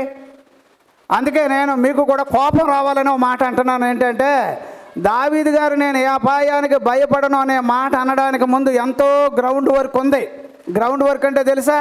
పునాది ఉంది, ఏదో రీజన్ ఉంది, ఏదో ప్రాధాన్యత ఉంది. అవి లేకుండా నేను ఏ అపాయానికి భయపడినంటే, అప్పుడు బైబిల్ గ్రంథంలో క్రొత్త నిబంధనకు వచ్చారనుకో, నాకు పౌలు తెలుసు, నాకు యేసు తెలుసు, ఏయ్ మీరెవరో అని ఆ వచ్చిన 6 మందిలో 7 మందినో ఏమంటే చెతగొట్టేసి, ఏమంటే వాళ్ళు వీధుల్లో పరిగెడుతున్నారు గుడ్డలు లేకుండా. ఏంట్రా అంటే, అదిగో వాళ్ళు ఎవరో, వాళ్ళు వేరే. నాకు పౌలు తెలుసు, ఆ ర్యాంకులోనే ఉండాలి. నాకు దావీదు తెలుసు, ఆ ర్యాంకులోనే ఉండాలి. ఏం సార్ కొంచెం నవ్వుతారా? కోపంగా ఉన్నట్టు అయిపోయింది కదా. ఎందుకంటే భయపడడం అంటే నేను దేనికి భయపడను అని అనగానే అందరూ ఏమనుకుంటారు? సరదా అనుకుంటున్నారు. ఏదో వాక్యాలు అలాగ ఉన్నాయి కాబట్టి వాళ్ళు రాశారు, అలా చదువుతున్నా. కాదు కాదు కాదు కాదు ఈ రోజు నుంచి నువ్వు ఇప్పుడు గట్టిగా చెప్పాల్సింది ఏంటంటే, నేను భయపడను, నేను భయపడను అనేది దావీదు గారు 7 రకాలుగా ఆయన అన్నాడు. మీకు రెఫరెన్స్ నేను ఇచ్చి చెప్పి వాటిల్లోనే వెళ్ళొచ్చు. కాకపోతే మరి నేనేమంటానంటే, భయపడను అనేది కరెక్ట్గా ఏమండి నెంబర్ 1 100 మార్కులు వచ్చేదోటి రాస్తారు చూడండి పరీక్ష, అట్లాంటి వాళ్ళు అనాలి. ఎట్లాంటి వాళ్ళు అనాలి? ఎట్లాంటి వాళ్ళు అంటే, ఇప్పుడు ఈరోజు పరీక్షకు వెళితే వస్తాయి 10 మార్కులు వస్తాయి. 10 మార్కుల కోసం ఎందుకు వెళ్ళేది? 100 మార్కులు వస్తాయని వెళ్ళు. అర్థమైందా? అంటే గ్రౌండ్ వర్క్ ఉండాలమ్మా. ప్రార్థన ఉండదు, ప్రార్థన చేయరు, బైబిల్ చదవరు, దైవికంగా ఉండరు, క్రమంగా ఉండరు. ఇలాంటి వాళ్ళు కూడా అందుకే చాలామందిగా ఏమనుకోవద్దు, చాలామందికి బలహీనతలు పోవడానికి కారణం గ్రౌండ్ వర్క్ లేదు, పునాది లేదు. అందరూ కలిస్తే ఏదో ఒక పని అయిపోతుందని అనుకుంటున్నారు. అందరు కాదండి. నువ్వంటూ పర్సనల్గా నీకేం కావాలి? దమ్మున్న వాడిలాగా మారాలి. నువ్వంటూ పర్సనల్గా దేవునికి నీకు సంబంధాలు పెరగాలి. అట్లా లేకపోతే కనుక నాకు దేవుడు చేయడం ఏంటండి? అందరూ ఎలాగ అలవాటు చేశారంటే 7 రోజులు ఉపవాసం ఉంటే అయిపోతాయట. ఎవడు చెప్పాడు? నాకు అస్సలు ఇలాంటివన్నీ కూడా చెప్పిన వాళ్ళందరిని అనిపిస్తుంది, అరే ఏ బేసిక్లో నువ్వు మాట్లాడుతున్నావురా అని అడగాలని అనిపిస్తుంది నాకు. 7 రోజులు ఉపవాసం ఉండాలి, వీడు మాత్రం తింటానే ఉండాలి. నేను ఒకసారి విజయవాడ మీటింగ్కి వెళ్ళాను. మంచి అయ్యో ఉపవాస కూడికలు అంచేత ఎవరో ఒక ఆవిడ ఎదుర ప్రవచనం చెప్పి, నా కుమారుడు 3 రోజులు నువ్వు ఉపవాసం ఉండి వాక్యాలు చెప్పాలట. ఉపవాసాలు ఉండి పగల వాక్యం, మధ్యాహ్న వాక్యం, రాత్రి వాక్యం. అది అమ్మగారు చెప్పడం. నేను గబగబా వెళ్ళి, కూర్చోమ్మ, నేను తినడానికి వచ్చాను ఇక్కడ, నేను ఉపవాసం చేయడానికి రాలే, నేను వాక్యం చెప్పాలి. తినాలా వద్దా? 3 రోజులు నేను ఎండిపోయి వాక్యం చెప్పాలి. నా సంఘం కోసం నేను ఉపవాసం ఉంటే అది దేవుడు దీవించుగాక. అక్కడికి వెళ్ళి నా కుమారుడు ఆవిడ చెప్పేస్తుంది అక్కడ. ఇట్లాంటి వాళ్ళు ఉంటారు, కొంచెం జాగ్రత్త. దేవునికి స్తోత్రం. ఇక చాలా సందర్భాల్లో మనకు తెలియని కొన్ని విషయాలు జరుగుతున్నాయి. ఏంటంటే, బ్రదర్ దేవుడు నాకు చెప్పాడు, నీకు చెప్పమన్నారని అంటారనుకో, అప్పుడు వెంటనే వాళ్ళకి చెప్పండి, నేను బాగానే ఉన్నాను, దేవుడు చెప్తే నేను వినడానికి ఉన్నాను, నాకు చెవుడేమి లేదు, నాతో చెప్పమనండి, నువ్వు వెళ్ళు. అట్లా వచ్చిన వాళ్ళకి అలా చెప్పండి. అర్థమవుతుందమ్మా? లేకపోతే మీనింగ్ లేకుండా దేవుడు చెప్పాడు అని అనడం. ఏమండి, ఒక ఆయన అలాగే నాకు తెలుసు, దేవుడు చెప్పాడు బ్రదర్ నువ్వు ఈమెనే చేసుకోవాలని చెప్పాడు అని అన్నాడు, చేసుకున్నాడు ఆయన. నా దగ్గరికి కూడా వచ్చినప్పుడు నేను అన్నాను, అన్నా దేవుడు ఆడికి చెప్పడం ఏంటన్నా, సంసారం చేసేది నువ్వు కదన్నా, ఏమన్నా నువ్వు కదన్నా సంసారం చేసేది, దేవుడు నీకు చెప్పాలి. అది నా భక్తి. దేవుడు ఆడికి చెప్పడం ఏంటన్నా, నిజంగా లేదన్న, ఇది యథార్థం కాదన్నా. ఇంతగా అతను చెప్పింది ఎవరినో ఒక అన్యురాల్ని, ఓ మంచి దేవుని బిడ్డగా ఉన్న అతన్ని చేసుకోమని చెప్పాడు. నాకు నమ్మబుద్ధి కాలే. తర్వాత వాళ్ళ కుటుంబం ఈ రోజు కూడా ఏడుస్తూనే ఉంది. ఈ రోజుకి ఈవెన్ టుడే నేను ఇక్కడ పులిపీట మీద అన్నానంటే ఏంటి, ఈ రోజుకి కూడా దరిద్రంగానే ఉంది. ఎవరు చెప్పారండి? అందుకోసం నేను అంటాను, నాకు కలిగిన భయాలన్నీ పోవాలంటే నేనంటూ ఏదో చెయ్యాలి. ఎట్లా చేద్దాం? ఇప్పుడు ఒకటే నువ్వు అదే యోధుడిగా కాదు వీరుడిగా, ఎలాగా వీరుడిగా మారాలి. లేదా బలమైన ఏమండి వ్యక్తిగా, గొల్లియాతు ముందు నిలబడినా కూడా దావీదులాగా నిలబడే మనిషిగా మారాలి. దేవునికి స్తోత్రం. దావీదు ఎవరి మధ్యలో దేవుని స్తుతించేవాడట? బైబిల్ ఎలా రాశాడు? దేవతల ఎదుట నేను యెహోవాను ఉన్నదమ్మా, వచనం ఉందమ్మా. దేవతల ఎదుట అవి ఏం చేస్తాయి? దేవతలకు రకరకాల విద్యలు, రకరకాల వాటి బేసిక్ వేరే ఉంది, వాటి ఫార్ములా వేరే. అవి అసలు నోరు ఎత్తనకుండా చూద్దామని అనుకుంటే వాటి మధ్యలోకి వెళ్ళి దేవుణ్ణి మహిమపరిచేవాడు. గొల్లియాతు ఏమంటే రెచ్చగొట్టేవాడు కదా, వాళ్ళ సైన్యాలన్నీ కూడా అని అంటూ ఉంటుంటే వాళ్ళందరి మధ్యలో దేవుణ్ణి మహిమపరిచేవాడు. ఏమంటే దావీదులాగా ఇప్పుడు నువ్వు ఈ వాక్యం అయ్యే లోపు నేను కూడా దావీదులాగా కలుస్తా. గ్రౌండ్ వర్క్ వేసుకోవాలి. గ్రౌండ్ వర్క్ అంటే తెలుసమ్మా, ఇప్పుడు మీ ఇంటికి ఎలాగానే టీవీ ఆన్ చేయడం, లేకపోతే ఇక ఎలాగానే సెల్ ఫోన్ ఆన్ చేయడం, ఏదో మనకి కథలేంటి, ఏదో మన ఇండియన్స్కి ఎక్కువగా సీరియల్స్ అమ్మా, అవేనా ఎక్కువ ఇష్టం. ఇందులో ఎంతమందికి ఇష్టం అంటే ఒక్కరు చేయి ఎత్తరు కానీ అమ్మా ఇందులో బోలు మంది ఉన్నారు. తెల్లారైతే ఆ సీరియల్ ముందే పరలోకానికి వచ్చేటప్పుడు మీరు ఒకవేళ ఏం తీసుకొస్తారంటే ఈ సీరియల్ వచ్చే టీవీ పట్టుకొని వస్తామంటే అంటారు. టీవీయో లేకపోతే సెల్ ఫోను. నేను అనేది ఏంటంటే, సార్ ఈ లోక ప్రకారంగా బతుకుతూ అక్కడికి దేవుడు నాకు ఏదో చేసేస్తాడనే దానికన్నా నీ వంతు కూడా ఏదో చెయ్యాల్సింది ఉందయ్యా. ఉదయమే బైబిల్ చదివిన వాళ్ళు ఎంతమంది అండి ఈరోజు బైబిల్ చదివారు? ఎంతమంది అండి? అమ్మ దేవుడు మన బిడ్డలందరినీ దీవించునుగాక. నాకు అదేనండి, ఆదివారం కదా, ఎలాగే ఈరోజు బైబిల్ వద్దంటే పట్టుకుంటాం, వద్దంటే వాక్యం వింటారు. ఇది కాదు, నీవంటూ పర్సనల్గా ఈరోజు లేచి ఏం చేయాలి? బైబిల్ పట్టుకొని చదవాలి. సార్ ఎంతమంది ప్రార్థన చేశారు ఈరోజు? ప్రభువానికి స్తోత్రం, నాకు ఆత్రం అన్నారా? ఏమండి అలాగన్నారా? ఓకే, అందరినీ దేవుడు దీవించుగాక. ఇక్కడ ఏరియా గురించి ఆయన వెరిఫికేషన్ చేస్తాడు కదా. దేవుడి దగ్గర 8 రకాల రికార్డింగ్ ఉంటుందమ్మా. విజువల్ రికార్డింగ్, అన్ని యాంగిళ్ళు తీయగలుగుతాడు ఆయన. అలాగని చెప్పి మనం బలహీనంగా ఉన్నామని చెప్పి అవి కూడా తెస్తాడని అనుకోకండి, అలాగ అనుకోకండి. అట్లా అంటే ఆయనకి ఎవిడెన్స్ కావాలి కదని అలా చేస్తాడని నిన్ను ఆట పట్టించడానికి కాదు. నీ బలహీనత అందులో నుంచి నువ్వు బయటికి రావాలని ప్రభు నిన్ను గుర్తెరిగి విజ్ఞాపన చేస్తున్నాడు అక్కడ. అందుచేత నేనేమంటానంటే మనల్ని ఆయన విజువల్గా రికార్డు చేస్తాడనేది నేను ఆల్రెడీ గతంలో చెప్పాను. ఎందుకంటే ఆయన మనలాగా చూడడం, ఆయన చూడడం మొదలెడితే అన్ని యాంగిళ్ళు ఒకసారి ఆయన కన్నుకి కనిపిస్తాయి. అది ఆయనకున్న కన్నులు అలాంటివి. అందుచేత నేనేమంటానంటే ఈరోజు దమ్మున్నవాడు మాట్లాడాల్సిన మాట ఏమిటంటే, నేను ఏ అపాయమునకు భయపడను. చెప్పండి, నేను ఏ అపాయమునకు.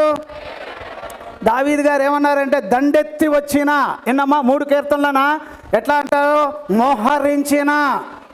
మోహరించిన దండెత్తి వచ్చిన వాళ్ళకి నేను భయపడను. మోషే గారు ఏమంటున్నారు 91లో 7వ వచనంలో, 1000 మంది ఇటుండినా 10,000 మంది ఇటుండినా నేను భయపడను. దేవునికి స్తోత్రం.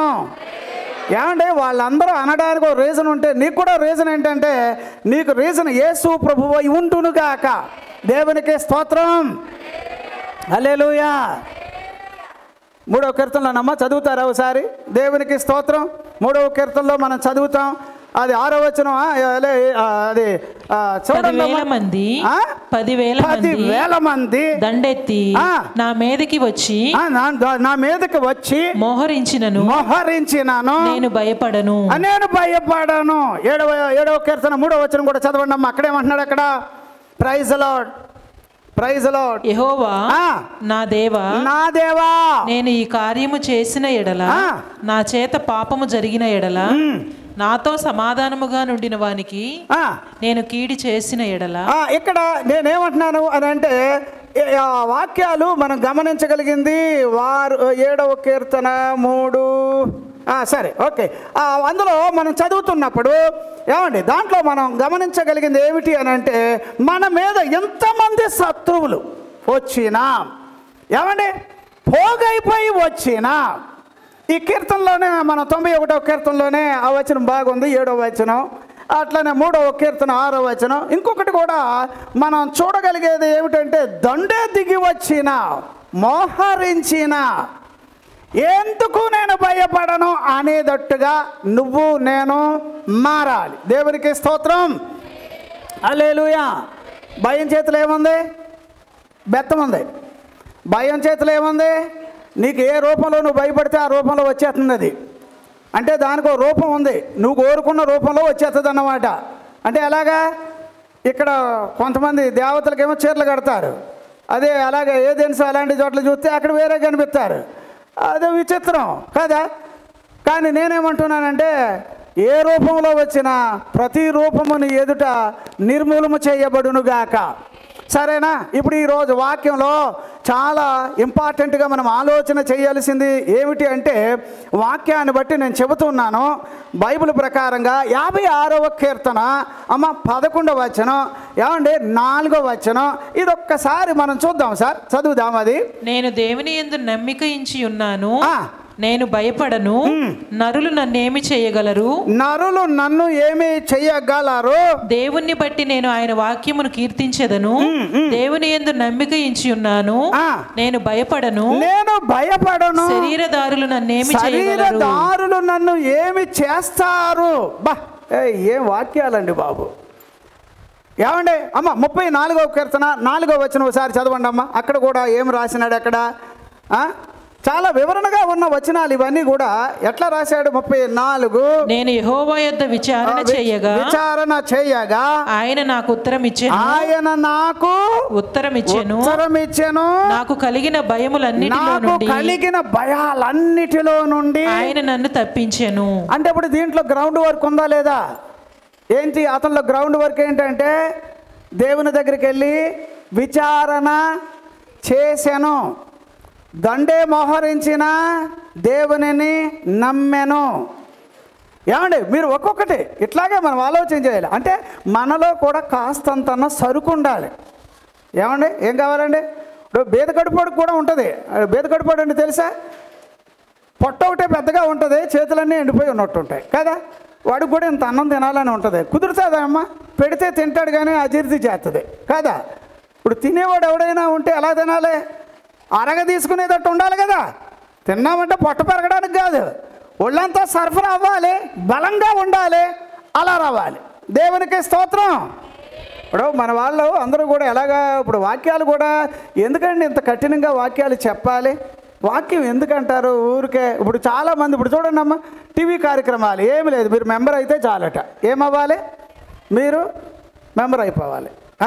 ఆ వాక్యాలు కూడా ఏంటంటే వాళ్ళు బెదిరిస్తారు, వీళ్ళు బెదిరిస్తారు, అలా వాక్యాలు వస్తాయి.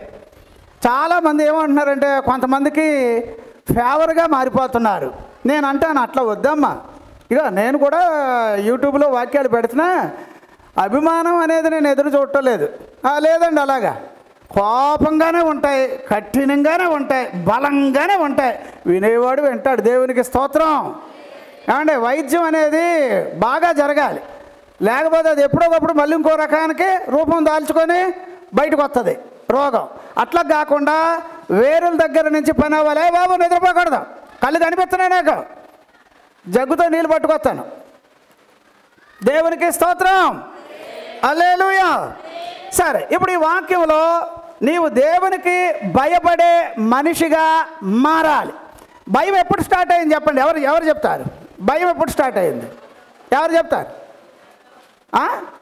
ఏందమ్మా అలాగా చెయ్యత్తమంటే ఏందో అమ్మ చెప్పమ్మా, ఎవరో అక్కడ చెయ్యత్తారు.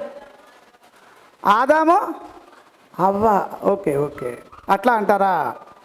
మనిషికి భయం ఎప్పుడు ప్రారంభమయ్యింది?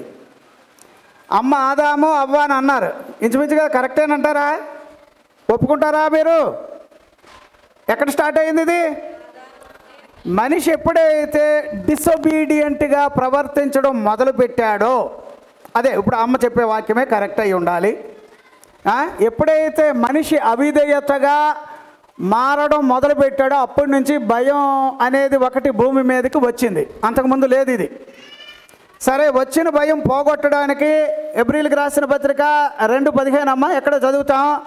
మరణ భయము గలవా అని ఆయన ఏం చేయడానికి వచ్చాడండి? ఏమండి, ఓడించడానికి వచ్చాడు. అంటే అన్ని భయాలు ఏమవ్వాలి? ఇప్పుడు భయం ఎప్పుడు వచ్చింది? ఎప్పుడు స్టార్ట్ అయింది? మీకు కూడానండి, విధేయత లేని వాళ్ళందరూ భయస్తులే. నేను చెప్తున్నాను, ముఖస్థుతి కోసం బతుకుతారు వాళ్ళు. వాళ్ళల్లో యథార్థత ఉండదు. వాళ్ళల్లో సమయం వచ్చేటప్పటికి మళ్ళీ సరి అయిన చికిత్స జరగకపోవడం వల్ల మళ్ళీ ఏదో రకంగా వాళ్ళల్లోంచి అది పొడుచుకొని వస్తుంది. జాగ్రత్త. అందుకే నేనేమంటానంటే దేవునికే భయపడండి. అన్ని రకాల భయాలకు ఈ రోజు నుంచి మనం ఏమవుదాం? ఇప్పుడు నాకు ఎందుకు భయం లేదంటే మా అమ్మ బాబు నాతో ఉన్నారు అని ఎలాగ పిల్లలు అంటారో, ఇప్పుడు పెద్దవాళ్ళమైన మనకి కూడా దిక్కు ఎవరంటే ఆయనే. అందుచేత బైబిల్లో ఆయన రెక్కలు 91లో చదివేది, అందుకే కదా చదివించాను. ఆయన రెక్కలు మన మీద ఉండునుగాక. రెక్కలు అనగానే ఆయనకి ఏమండి, రెక్కలు అని అనగానే ఏం గుర్తు రావాలి మనకి? ఆయన చేతులు అనేది గుర్తు రావాలి. చేతులు అంటే ఏం గుర్తు రావాలి? ఆయన నామము అని గుర్తు రావాలి. దేవునికి స్తోత్రం.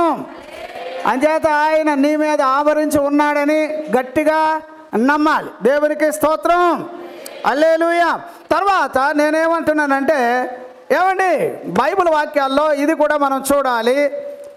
నిర్గమాకాండం 20వ అధ్యాయం 20వ వచనం ఒకసారి చదువుతారా? నిర్గమాకాండం 20వ అధ్యాయం 20వ వచనం.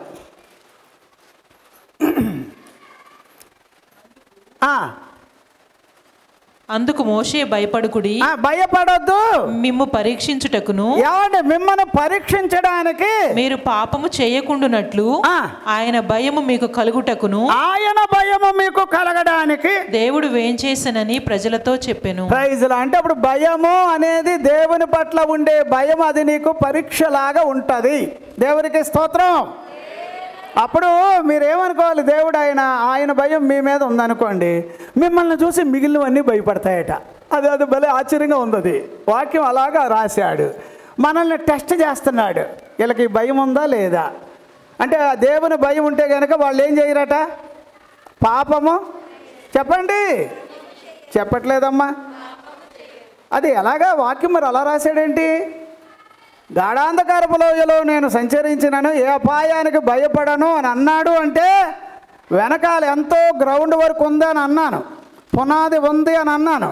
వరదొచ్చినా గాలి వచ్చినా వడివడిగా వచ్చి ఆ ఇంటి మీద పడినా ఆ ఇల్లు కొట్టుకుపోకపోవడానికి కారణం ఎలా నించున్నావురా నువ్వు అని అడిగితే వాడు అంటాడు, సార్ నేను నిలబడ్డానికి కారణం నేను నమ్మిన నా దేవుడు అని అంటాడు. మరి ఇంకొకడు కూడా ఇల్లు కట్టాడు, బోర్డు కూడా పెట్టాడు, ఇల్లు ఓపెనింగ్ అయిపోయింది. అబ్బా మంచి బిర్యానీ పెట్టాడు, అందరూ బాగానే తిన్నారు. కానీ వరద వచ్చినప్పుడు, వడిగా వచ్చినప్పుడు వాడు ఆ ఇల్లుతోటే కొట్టుకుపోయాడట. తెల్లవారు అయింది, పోస్ట్ మ్యాన్ గారు వచ్చి, ఏమండే ఇక్కడ వేరే ఇల్లు ఉండాలి కదా, ఆయన ఏడండి అంటే, ఇల్లా ఇంకేమన్నా, ఇల్లుతో పాటు కొట్టుకుపోయాడని అన్నాడు అక్కడ అవతల ఆయన. మరి మీరెలా నుంచున్నారండి అంటే, నాకు ఏ భయమో, నాకు నేను భయపడాను.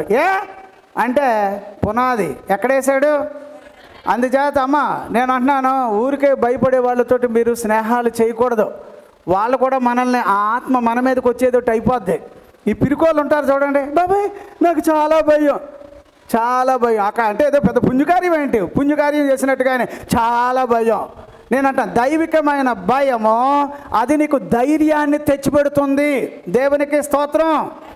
నీతిమంతులు ధైర్యంగా ఉంటారని సామెతల గ్రంథం 28:1 వచనంలో చదువుతాం. మనం ధైర్యంగా ఉండడానికి పుట్టాము. మనం ధైర్యంగా ఉండడానికి, భయాన్ని భయపెట్టేవారిగా ఉండడానికి పుట్టాము. దేవునికి స్తోత్రం. హల్లెలూయా. ఎంతమందికి దేవుడు ఈ భాగ్యం ఇచ్చాడో ఒక్కసారి అండి అందరూ కళ్ళు మూసుకొని చిన్న ప్రార్థన చేద్దామా? అందరూ ఎవరికి వాళ్ళే, ప్రభువా నాకు కలిగిన భయములన్నిటిలో నుండి నన్ను విడిపించండి ప్రభువా. చిన్న ప్రార్థన చేస్తున్నాను. నా జీవితాల్లో తెలియక ఈ భయానికి నేను బానిస అయిపోతానేమో అని భయపడ్డాను. కానీ ఈరోజు చెప్పబడిన వాక్యములో నాకు కలిగిన భయములలో నుండి నన్ను మీరు విడిపించండి. ఇక నేను బెదిరిపోవడానికి కానీ, దిగులు చెందడానికి కానీ, వణికిపోవడానికి కానీ, ఏమంటే బెదిరిపోవడం కానీ, పిరికితనంగా ఉండడం కానీ ఇవి నా ఇంట వంట ఉండకూడదు. మా ఇళ్లలో దేవుని యొక్క కాపుదల ఉండునుగాక. నీకు భయపడి ఉండడం వలన నాకు కలిగే భయాలన్నీ కూడా అవి ముందే భయపడి పోవునుగాక. మహిమ ఘనత ప్రభావాలు మీకు ఆరోపిస్తూ ఉన్నాము తండ్రి. ఆమేన్. హల్లెలూయా. ఎవరైనా బలహీనులు ఉంటే కూడా ఏమండి అదే బలహీనతతో నువ్వు వెళ్ళిపోతావని అనుకోకూడదు. ఈరోజు వాక్యాన్ని కాస్త గట్టిగా పట్టుకుందాం. ప్రభువా నీ వాక్యం నా మీదకి వచ్చాక నా శరీరంలో ఉన్న బలహీనత పోవునుగాక. చెప్పాలమ్మా, నాలో ఉన్న బలహీనతలు పోవునుగాక. నాకు విరోధంగా రూపించబడిన ఆయుధాలు పోవునుగాక. గడాంధకారపు లోయలో నువ్వు వెళ్ళినా అపాయము నాకు చెప్పాలి. ఓ రోజు ఇలాగే వాక్యం చెప్తున్నాను. ఎవరో అక్కడ స్తంభం దగ్గర కూర్చున్నారు. ఆ రోజు ఏమ్మా నిర్ణయం తీసుకున్నారమ్మా అన్నాను. ఇలాగే వాక్యం చెబుతూ, ఏంటి ఇంత త్వరగా చచ్చిపోవాలనుకుంటున్నారు, బంగారంలాగా ఉన్నారు ఏంటి అన్నాను. ఇలాగే అన్నారు. వాక్యంలో వెళ్ళిపోయింది. మీటింగ్ అయిపోయిన తర్వాత ఆయన అమ్మ ఇద్దరు వచ్చి ఇక్కడే కూర్చొని, అయ్యా మేము నిజంగా నిర్ణయం తీసుకున్నామయ్యా. ఎందుకంటే వాళ్ళ తమ్ముడు గారిని వేరే వాళ్ళు ఎవరో ముక్కలు కోసి పడేశారు. అదొక పెద్ద కేసు. అది చాలా పెద్ద ప్రమాదమైన పరిస్థితిలో మేము ఎందుకు బతకాలి అని చచ్చిపోదాం అనుకున్నామయ్యా. కానీ చూడండి ఆ భయం, మరణ భయం ఆ బిడ్డల్ని వేధిస్తూ ఉంటే వాక్యం వెళ్ళింది, వెలుగు ఉదయించింది. ఆ బిడ్డలు బతికారు. ఈ రోజుకి బతికే ఉన్నారు. చెప్తున్నాను, ఈ రోజు కూడా బతికే ఉన్నారు. అందుచేత ఎవడైనా అత్తమానం నేను చచ్చిపోతానండి, ఆడెవడన్నా చంపేయడానికి చూస్తున్నాడని అర్థం చేసుకోండి. ఆలోచన చేయండి, జాగ్రత్తగా ఉండండి. మనకు కలిగిన భయములన్నిటిలో నుంచి దేవుడు మనలను విడిపించేశాడు. దేవునికి స్తోత్రం. నమ్ముతారా? ఏమండి మనకు కలిగే భయాలన్నీ పోయినాయి. అదే మీ మనసులో పడాలి. దేవునికి స్తోత్రం. ఓ మాట నేను చెప్తాను అమ్మ. ద్వితీయోపదేశకాండం 2:25 వచనం ఒకసారి చూస్తారా? ఎప్పుడైతే మీరు దేవునికి భయపడతారో అప్పుడు మీ భయం బయట వాళ్ళ మీద ఉంటుందట. చదవండి అమ్మ 25వ వచనం ద్వితీయోపదేశకాండం. నేడు నేను నీ వలన భయము, నీ వలన వెరుపు ఆకాశము క్రిందనున్న సమస్త దేశముల వారికిని పుట్టింప మొదలు పెట్టుచున్నాను. వారు నిన్ను గూర్చిన సమాచారము విని, మిమ్మల్ని గూర్చిన సమాచారం వాళ్ళు వినగానే నీ ఎదుట వణికి, మీ ఎదుట వాళ్ళు వణికి మనోవేదన నొందుదురు. ఏమైపోతారమ్మా? మీకు అర్థమవుతుందమ్మా? మనల్ని చూసి బయట వాళ్ళు భయపడాలా, వాళ్ళని చూసి మనం భయపడాలా? ఎలా పెట్టాడు దేవుడు? ఎలా పెట్టాడు అంటే ఇప్పుడు మీరు ముందు దేవునికి ఏం కావాలి? భయపడి బ్రతకండి. ఇక అమ్మా బైబిల్లో అబ్రహాం గారు ఒక ఏరియాలో ఉన్నాడు. అప్పుడు వెంటనే ఏమన్నాడంటే ఆ లావిడి గారిని అన్నాడు, ఏమ్మాయి ఇగో నువ్వు నా చెల్లి అనే మాట వాళ్ళకి చెప్పు అని అన్నాడు. ఎందుకన్నాడంటే ఆ ఊరు వారు బహు ప్రమాదకరమైన వాళ్ళు. చూసారా? అందుచేత అక్కడ ఊరు భయం, అక్కడ ప్రజలందరికీ జాలి ఉండదు. ఏమంటే అలాగనే ఈ లోతు గారి కాలంలో కూడా సోయార్ అనే ఒక ఏరియాలోనమ్మా అక్కడ ఆయన ఆ ఊరు వారికి భయపడి ఆయన తన కుటుంబాన్ని ఎటో తీసుకెళ్ళాడని ఉంది. మీరు ఆలోచన చేయండి. ఆ ఊరు వాళ్ళు ఎలాంటి వాళ్ళు అంటే చిన్నవాడు మొదలుకొని పెద్దవాళ్ళ వరకు వాళ్ళందరికీ ఏ ఆలోచనలు ఉన్నాయంట? ఎలాగా? ఇప్పుడు లోతు గారి ఇంటికి వచ్చారు దేవదూతలు, వస్తే వాళ్ళని మాకు ఇస్తావా ఇవ్వవా? ఎవరు అడుగుతున్నారు? ముసలోడు అడిగాడు. ఎవడు అడుగుతున్నాడు? పడుచోడు అడిగాడు. ఎవడు అడుగుతున్నాడు? కుర్రోడు అడిగాడు. ఎవడు అడుగుతున్నా అంటే వాళ్ళందరూ ఎట్లాంటి వాళ్ళు? అడిగిన వాళ్ళందరూ ఎవరు? ఆయా వయసులు వాళ్ళు. వాళ్ళని మాకు ఇస్తావా ఇవ్వవా, ఇస్తావా ఇవ్వవా? ఆయన ఏమంటాడు? ఏందయ్యా దరిద్రంగానే మీరు అలాగ అడుగుతారేంటి? కావాలంటే నా కూతుర్ని మీ కూతుర్ల సంగతి ఎత్తవద్దు, అవసరం లేదు, మాకు ఎవరు కావాలి మాకు అంటే ఇప్పుడు ఎలాగా? ఇప్పుడు రోజులు ఇదే ఉంది సార్, ఇప్పుడు రోజులు ఇవే ఉన్నాయి సార్, మీరు నమ్మట్లేదు. పెళ్ళికి ముందే అన్నీ అయిపోవాలి అదొకటి, సహజీవనాలు అదొకటి. ఏం లేదండి, ఏ పిల్లలతో సరదాగా వెళ్ళి కొత్త ఆవిడని చేసుకుంటున్నాడు ఒకడు. ఎలాగా? వాడికి ఆల్రెడీ 2-3 పుట్టేశారు. ఏం ఎరగనోళ్ళకి వెళ్ళి ఇప్పుడు కొత్తగా అమ్మాయిని నువ్వు నాకు పెళ్ళి భార్యవు, పెళ్ళి భార్య ఈవిడి. ఆ పిల్లల సంగతి ఏంట్రా మరి అని అంటే కోర్టులకి వెళ్ళి చూడండి ఒకసారి, సెలవు ఉన్న రోజు వెళ్ళి కూర్చోండి, అలాంటి ఫ్యామిలీ కోర్టులకి వెళ్ళి కూర్చోండి, బుర్ర ఎలాగ ఉంటుందో చూద్దాం. బోల్డ్ గొడవలు ఉంటున్నాయి సేమ్ ఇలాగే. ఏది? భయము లేక. నేను కొంతమంది ఏరియాలు ఎందుకు వదిలేశారు, ఎందుకు వదిలేస్తున్నారు వీళ్ళు అనేది లెక్కేసుకొని చూస్తే వాళ్ళందరూ కూడా ఏంటంటే ఏరియా బాగోలేదు. ఇప్పుడు ఆయా ఏరియాల్లో ఉన్న దురాత్మలను, దుష్ట శక్తులను, భయపరిచే ఆత్మలను యేసు నామములో మనం ఏం చేయాలి? ఇప్పుడు చెప్పాలి, అందరూ చెప్పాలి. అందరికీ రావట్లేదు ఈ పాయింట్, మీకు అర్థమవుతుందో లేదో. ఇప్పుడు ఏమి లేదండి, బైబిల్లో యోధా పత్రికలో రాశారు ఏమంటే, అలాగే 1వ కొరింథీయులకు రాసిన పత్రికలో రాశారు, 2వ కొరింథీయులకు రాసిన పత్రికలో కూడా రాశారు. ఆ కాలంలో ఇలా ఉండేవారు. అంటే ఇప్పుడు భయం లేకుండా ఎలా పడితే అలా బతకాలని అనుకునే వాళ్ళ మధ్యలో దేవుని భయముతో మనం బ్రతికితే మన భయాన్ని దేవుడు ఏం చేస్తాడు? వాళ్ళకి పెడతాడు. వాళ్ళు మన ఏరియాలో ఉండరు. దేవునికి స్తోత్రం. ఏమంటే ఏరియాలో గుండాగాళ్ళ కోసం ఏం చేద్దాం? ఏం ప్రార్థన చేద్దాం? వాళ్ళు పొమ్మనేది ప్రార్థన చేద్దామా? నేను ముందు అలాగే అంటాను, నేనైతే అంటాను. ఇది చూసారా, గూండాగాళ్ళు ఇలాంటి వాళ్ళు పార్కుల్లో తిరుగుతారు అమాయకులను చంపడానికి. నేను ఎప్పుడు అనుకుంటాను గవర్నమెంట్ వాళ్ళు గూండాగాళ్ళకి వేరే పార్కులు ఇవ్వాలి. వాళ్ళకి ఈ రౌడీ వాళ్ళు, పోకిరి వాళ్ళు ఉంటారు కదండి, రోడ్ల మధ్యలో ఇంతలా ఉండి ఒక ఏనుగు వెళ్తున్నట్టు ఉంటుంది. ఇలాగా మళ్ళీ పెద్ద విచిత్రంగా చేతులు ఇలాగ ఆడించుకోవడం, ఈ వెనకాల తొట్టిగ్యాంగ్. ఏమండే నేను అంటాను ఇలాంటి వాళ్ళు అంటే గవర్నమెంట్ కూడా వెనకాల వాళ్ళకి సపోర్ట్ చేస్తుందా అన్నట్టు ఉంది కొన్ని సందర్భాలు గమనిస్తే.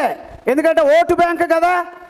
అందుకే నేను అంటాను అన్ని రకాల భయాలు వెళ్ళాలంటే మీకు నాకు దేవుని భయం ఉండే తీరాలి.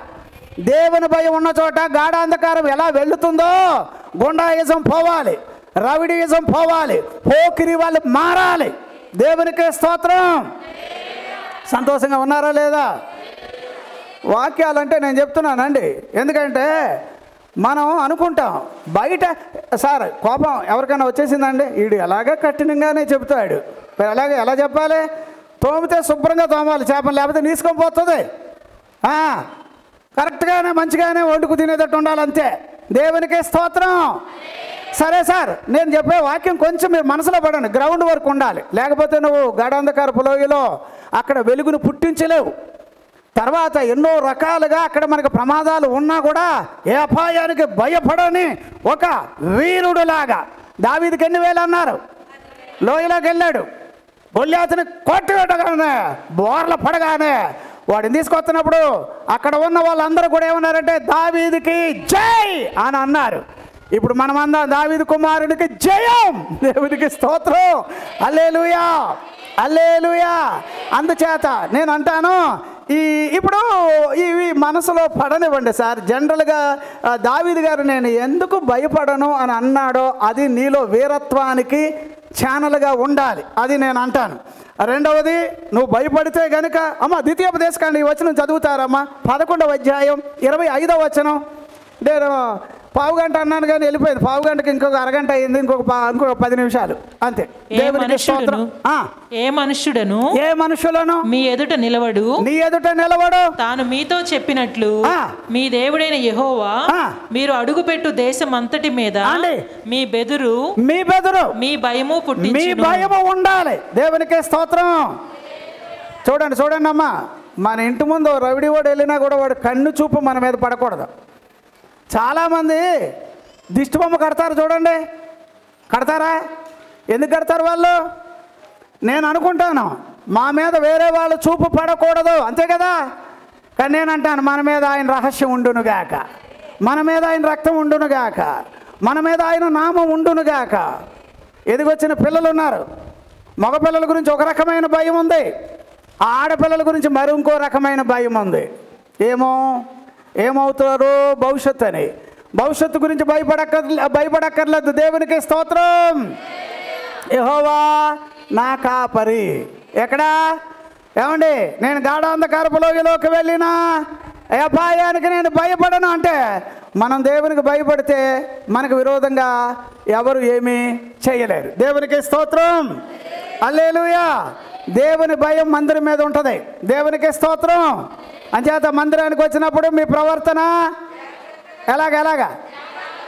మందిరానికి వచ్చినప్పుడు నోరు ఉంది కదని పాడేసుకోండి. అలా పారేసుకున్న వాళ్ళని మీరు కొంచెం రాసుకోండి అమ్మ, డైరీలో రాసుకోండి. ఎలా ముగుస్తుందో చూద్దురు. కానీ మళ్ళీ వాళ్ళకి పశ్చాత్తాపం వచ్చి క్షమాపణ కోరుకునే వరకు వాళ్ళల్లో ఆశీర్వాదాలు పనికిరావు. ఎందుకంటే వాగ్దానాలు అలాగున్నాయి. అర్థమైందా? వాగ్దానాలు ఆపరేట్ అవ్వో. వాళ్ళకంటూ దేవుడు నియమించిన వాళ్ళు మళ్ళీ తమ నోటితోటి అయ్యా మా తప్పు అయ్యింది సారీ అని దేవునితోనే ఎవరికైతే భిన్నంగా ఉన్నారో అక్కడ వచ్చి మళ్ళీ వాళ్ళు సరి చదివితేనే కానీ అవరు. అప్పుడప్పుడు గుమ్మాల ముందు బయట అదేమంటారు తలుపు తీసి ఆ గుమ్మం మీద కూర్చొని ఏడుస్తారు చూడండి, అలా ఏడుస్తారు కానీ ఎవరు పైకి రారు. నేను కూడా చెప్తున్నాను, ఎవరితోటి ఆయాసకరంగా ఉండడానికి కాదు. బైబిల్ వాక్యం దేవుని మందిరం మీద ఆయన భయం ఉండునుగాక. దేవునికి స్తోత్రం. లేకపోతే ఏమండి మీ ముందు నేను ఎంతటి వాడిని సార్, మీ ముందు నేను ఎలా నిలబడతాను సార్? నేను అడ్రస్ లేనివాడిని, రోడ్డు పక్కన ఎక్కడో బతికినవాడిని, 10 సంవత్సరాలు యేసు ప్రభు కోసం ఏమండి తిండి తిప్పలు లేక రోడ్డు మీద బస్ స్టాండ్లోనూ రైల్వే స్టేషన్లో పండుకొని వచ్చినవాడిని. ఎలాగరా నీ బతుకు ఏమవుద్దురా అని కొంతమంది చచ్చిపోతావురా నువ్వు అనేవారు. చాలా రోజులు కడుపులో అన్నం లేదు, నెత్తి మీద ఇలా చేసుకొని ఏడిసేవాడిని. ఒక్కోసారి 5 వాక్యాలు చెప్పినా కూడా సాయంత్రం అన్నం దొరికితే ఒట్టు. ఇట్లాంటి బతుకులో ఉన్నవాడు మీ ముందు నిలబడగలుగుతాడా? ఎందుకంటే మీరు బలవంతులై ఉండొచ్చు, ఉద్యోగాలు ఉండొచ్చు, పొలాలు ఉండొచ్చు, స్థలాలు ఉండొచ్చు, ఏముంటే ఉండుగాక. దేవుడు నన్ను నిలబెట్టాడు, నేను నిలిచే తీరాలి. దేవునికి స్తోత్రం. పాస్టర్ గారితో తగాదాలు పెట్టుకోవాలని ఎదురు చూశారనుకోండి, తర్వాత మూల్యం చెల్లించుకోవాల్సి వస్తుంది. నేను కరెక్ట్గా వాక్యం చెప్పనప్పుడు అది నాకు శ్రమ. నేను ఉన్నది ఉన్నట్టు చెప్పి దేవుని తరపున నీకు శత్రువు అయినా నాకు బాధ లేదు. పర్సనల్గా నేను శత్రువు అవ్వలేను, పర్సనల్గా నీకు నేను ఎప్పటికీ నువ్వు ఎలాగున్నా నీ విషయం నాకు వద్దు. కానీ నువ్వు మందిరానికి వస్తున్నావు, నటన చేస్తున్నావు, మోసం చేస్తున్నావు, అన్యాయస్తుడిగా బ్రతుకుతున్నావు. నీలాంటి వాడు ఒకటి మారాలి, లేకపోతే ప్లేస్ ఖాళీ అవ్వాలి అక్కడ. దేవునికి స్తోత్రం. ఈ మందిరంలో ఏదో మీ దయ వలన పాస్టర్ గారు బతుకుతాడనే ఆలోచన పోవాలి. మీ దయ కాదమ్మా, దేవుడు అనుకుంటే 7 ద్వారాలు తెరుస్తాడు. సేవకులు అని అనగానే ఆ మందిరాన్ని క్షేమంగా జరిపేటట్టుగా మీరేం చేయండి? ప్రార్థన చేయాలి. మా మందిరం అని అనగానే అక్కడ దేవుని వెలుగు ఉందనేది రావాలి. ఈ మౌలిగాళ్ళు కనిపిస్తారు చూడండి, వాళ్ళని దేవుడు వాళ్ళ మీద విరుచుకుపడమని నేను అన్నగానే వాళ్ళు మారాలని ప్రార్థన చేస్తున్నా. దేవునికి స్తోత్రం. హల్లెలూయా. సరేనా? ఇప్పుడు ఈ వాక్యాన్ని నేను ముగించడానికి ముందుగా ఒక 4-5 పాయింట్లు మెయిన్ ఉన్న టయాన్ని బట్టి నేను 1 గంటకి క్లియర్ చేద్దాం. చూడండి, 1, బయట అనేకమైన ఆత్మలు ఉన్నాయి. ఏమున్నాయండి? మనం ఎక్కడ చదువుతాం ఇది అంటే 1 యోహాను పత్రిక 4:1 చదువుతా. ఏమనంటే beloved believe not every spirit అని అన్నాడు. అన్ని ఆత్మలను నమ్మకూడదు అన్నాడు. జాగ్రత్త. ఏమండి, నేను కూడా చెప్తున్నాను, మీకు ఎవరైనా ఏమండి బ్రదర్ ఒక ఆయన నాతో అట్లాగే అన్నాడు. బ్రదర్ దేవుడు చెప్తున్నాడు బ్రదర్, మీ దగ్గరికి నన్ను పంపించాడు బ్రదర్ అని కొన్ని లక్షలు అడిగాడు ఒక అతను. దేవుడు చెప్పాడట, ఉదయం 6 గంటలకు 5 గంటలకు మా ఇంటికి వచ్చాడు. నేను అటు ఇటు చూస్తున్నాను, సరే రండి సార్ లోపలికి రండి సార్ కాస్త చాయ్ తాగండి అంటే, అట్టా కాదు సార్ దేవుడు అర్జెంటుగా చెప్పాడు సార్ అంటాడు. అటు చూసి ఇటు చూసి అన్నాను, నయ్యం నాకు దేవుడు ఆ కృప ఇచ్చాడు ఆ సమయంలో. అయ్యా మీతో చెప్పినట్టుగానే నాతో కూడా చెప్పాలి కదా, అంచేత నాతో ఆయన చెప్పనంత వరకు నేను నీకు పైసా ఇవ్వనాను అన్నాను. ఆయనకు కోపం వచ్చింది. ఇప్పటికి దగ్గరగా ఒక 15 సంవత్సరాలు అయి ఉంటాయి. అక్కడ ఇక్కడ నన్ను చూస్తాడు, పాపం బాధపడతాడు. ఓ రోజు ఆపరేషన్ చేశారు, హార్ట్ ఏమంటారు స్టంట్లు వేశారు ఆయనకి. నేను ఆ రోజు అక్కడ ఏరియాలో వాక్యం చెప్తున్నాను, తెలిసింది అయ్యగారు ఇక్కడ హాస్పిటల్లో ఉన్నారంటే వెళ్ళి నేను అన్నాను ఆయనతోటి, అయ్యా మీరు బాగుండాలి కానండి ఆయన ఆ స్వభావం మారకుండా ఇంకెంతమందిని ముంచుతాడో కానీ అంతవరకు ఆ రోగాలు అలాగే ఉంటాయి సార్. ఆయన కూడా పోవు, మంచి అతనే, ఏం చేస్తాం, ఆస్తి ఉంది, కార్లు ఉన్నాయి, అన్నీ ఉన్నాయి, బుద్ధి మారలేదు.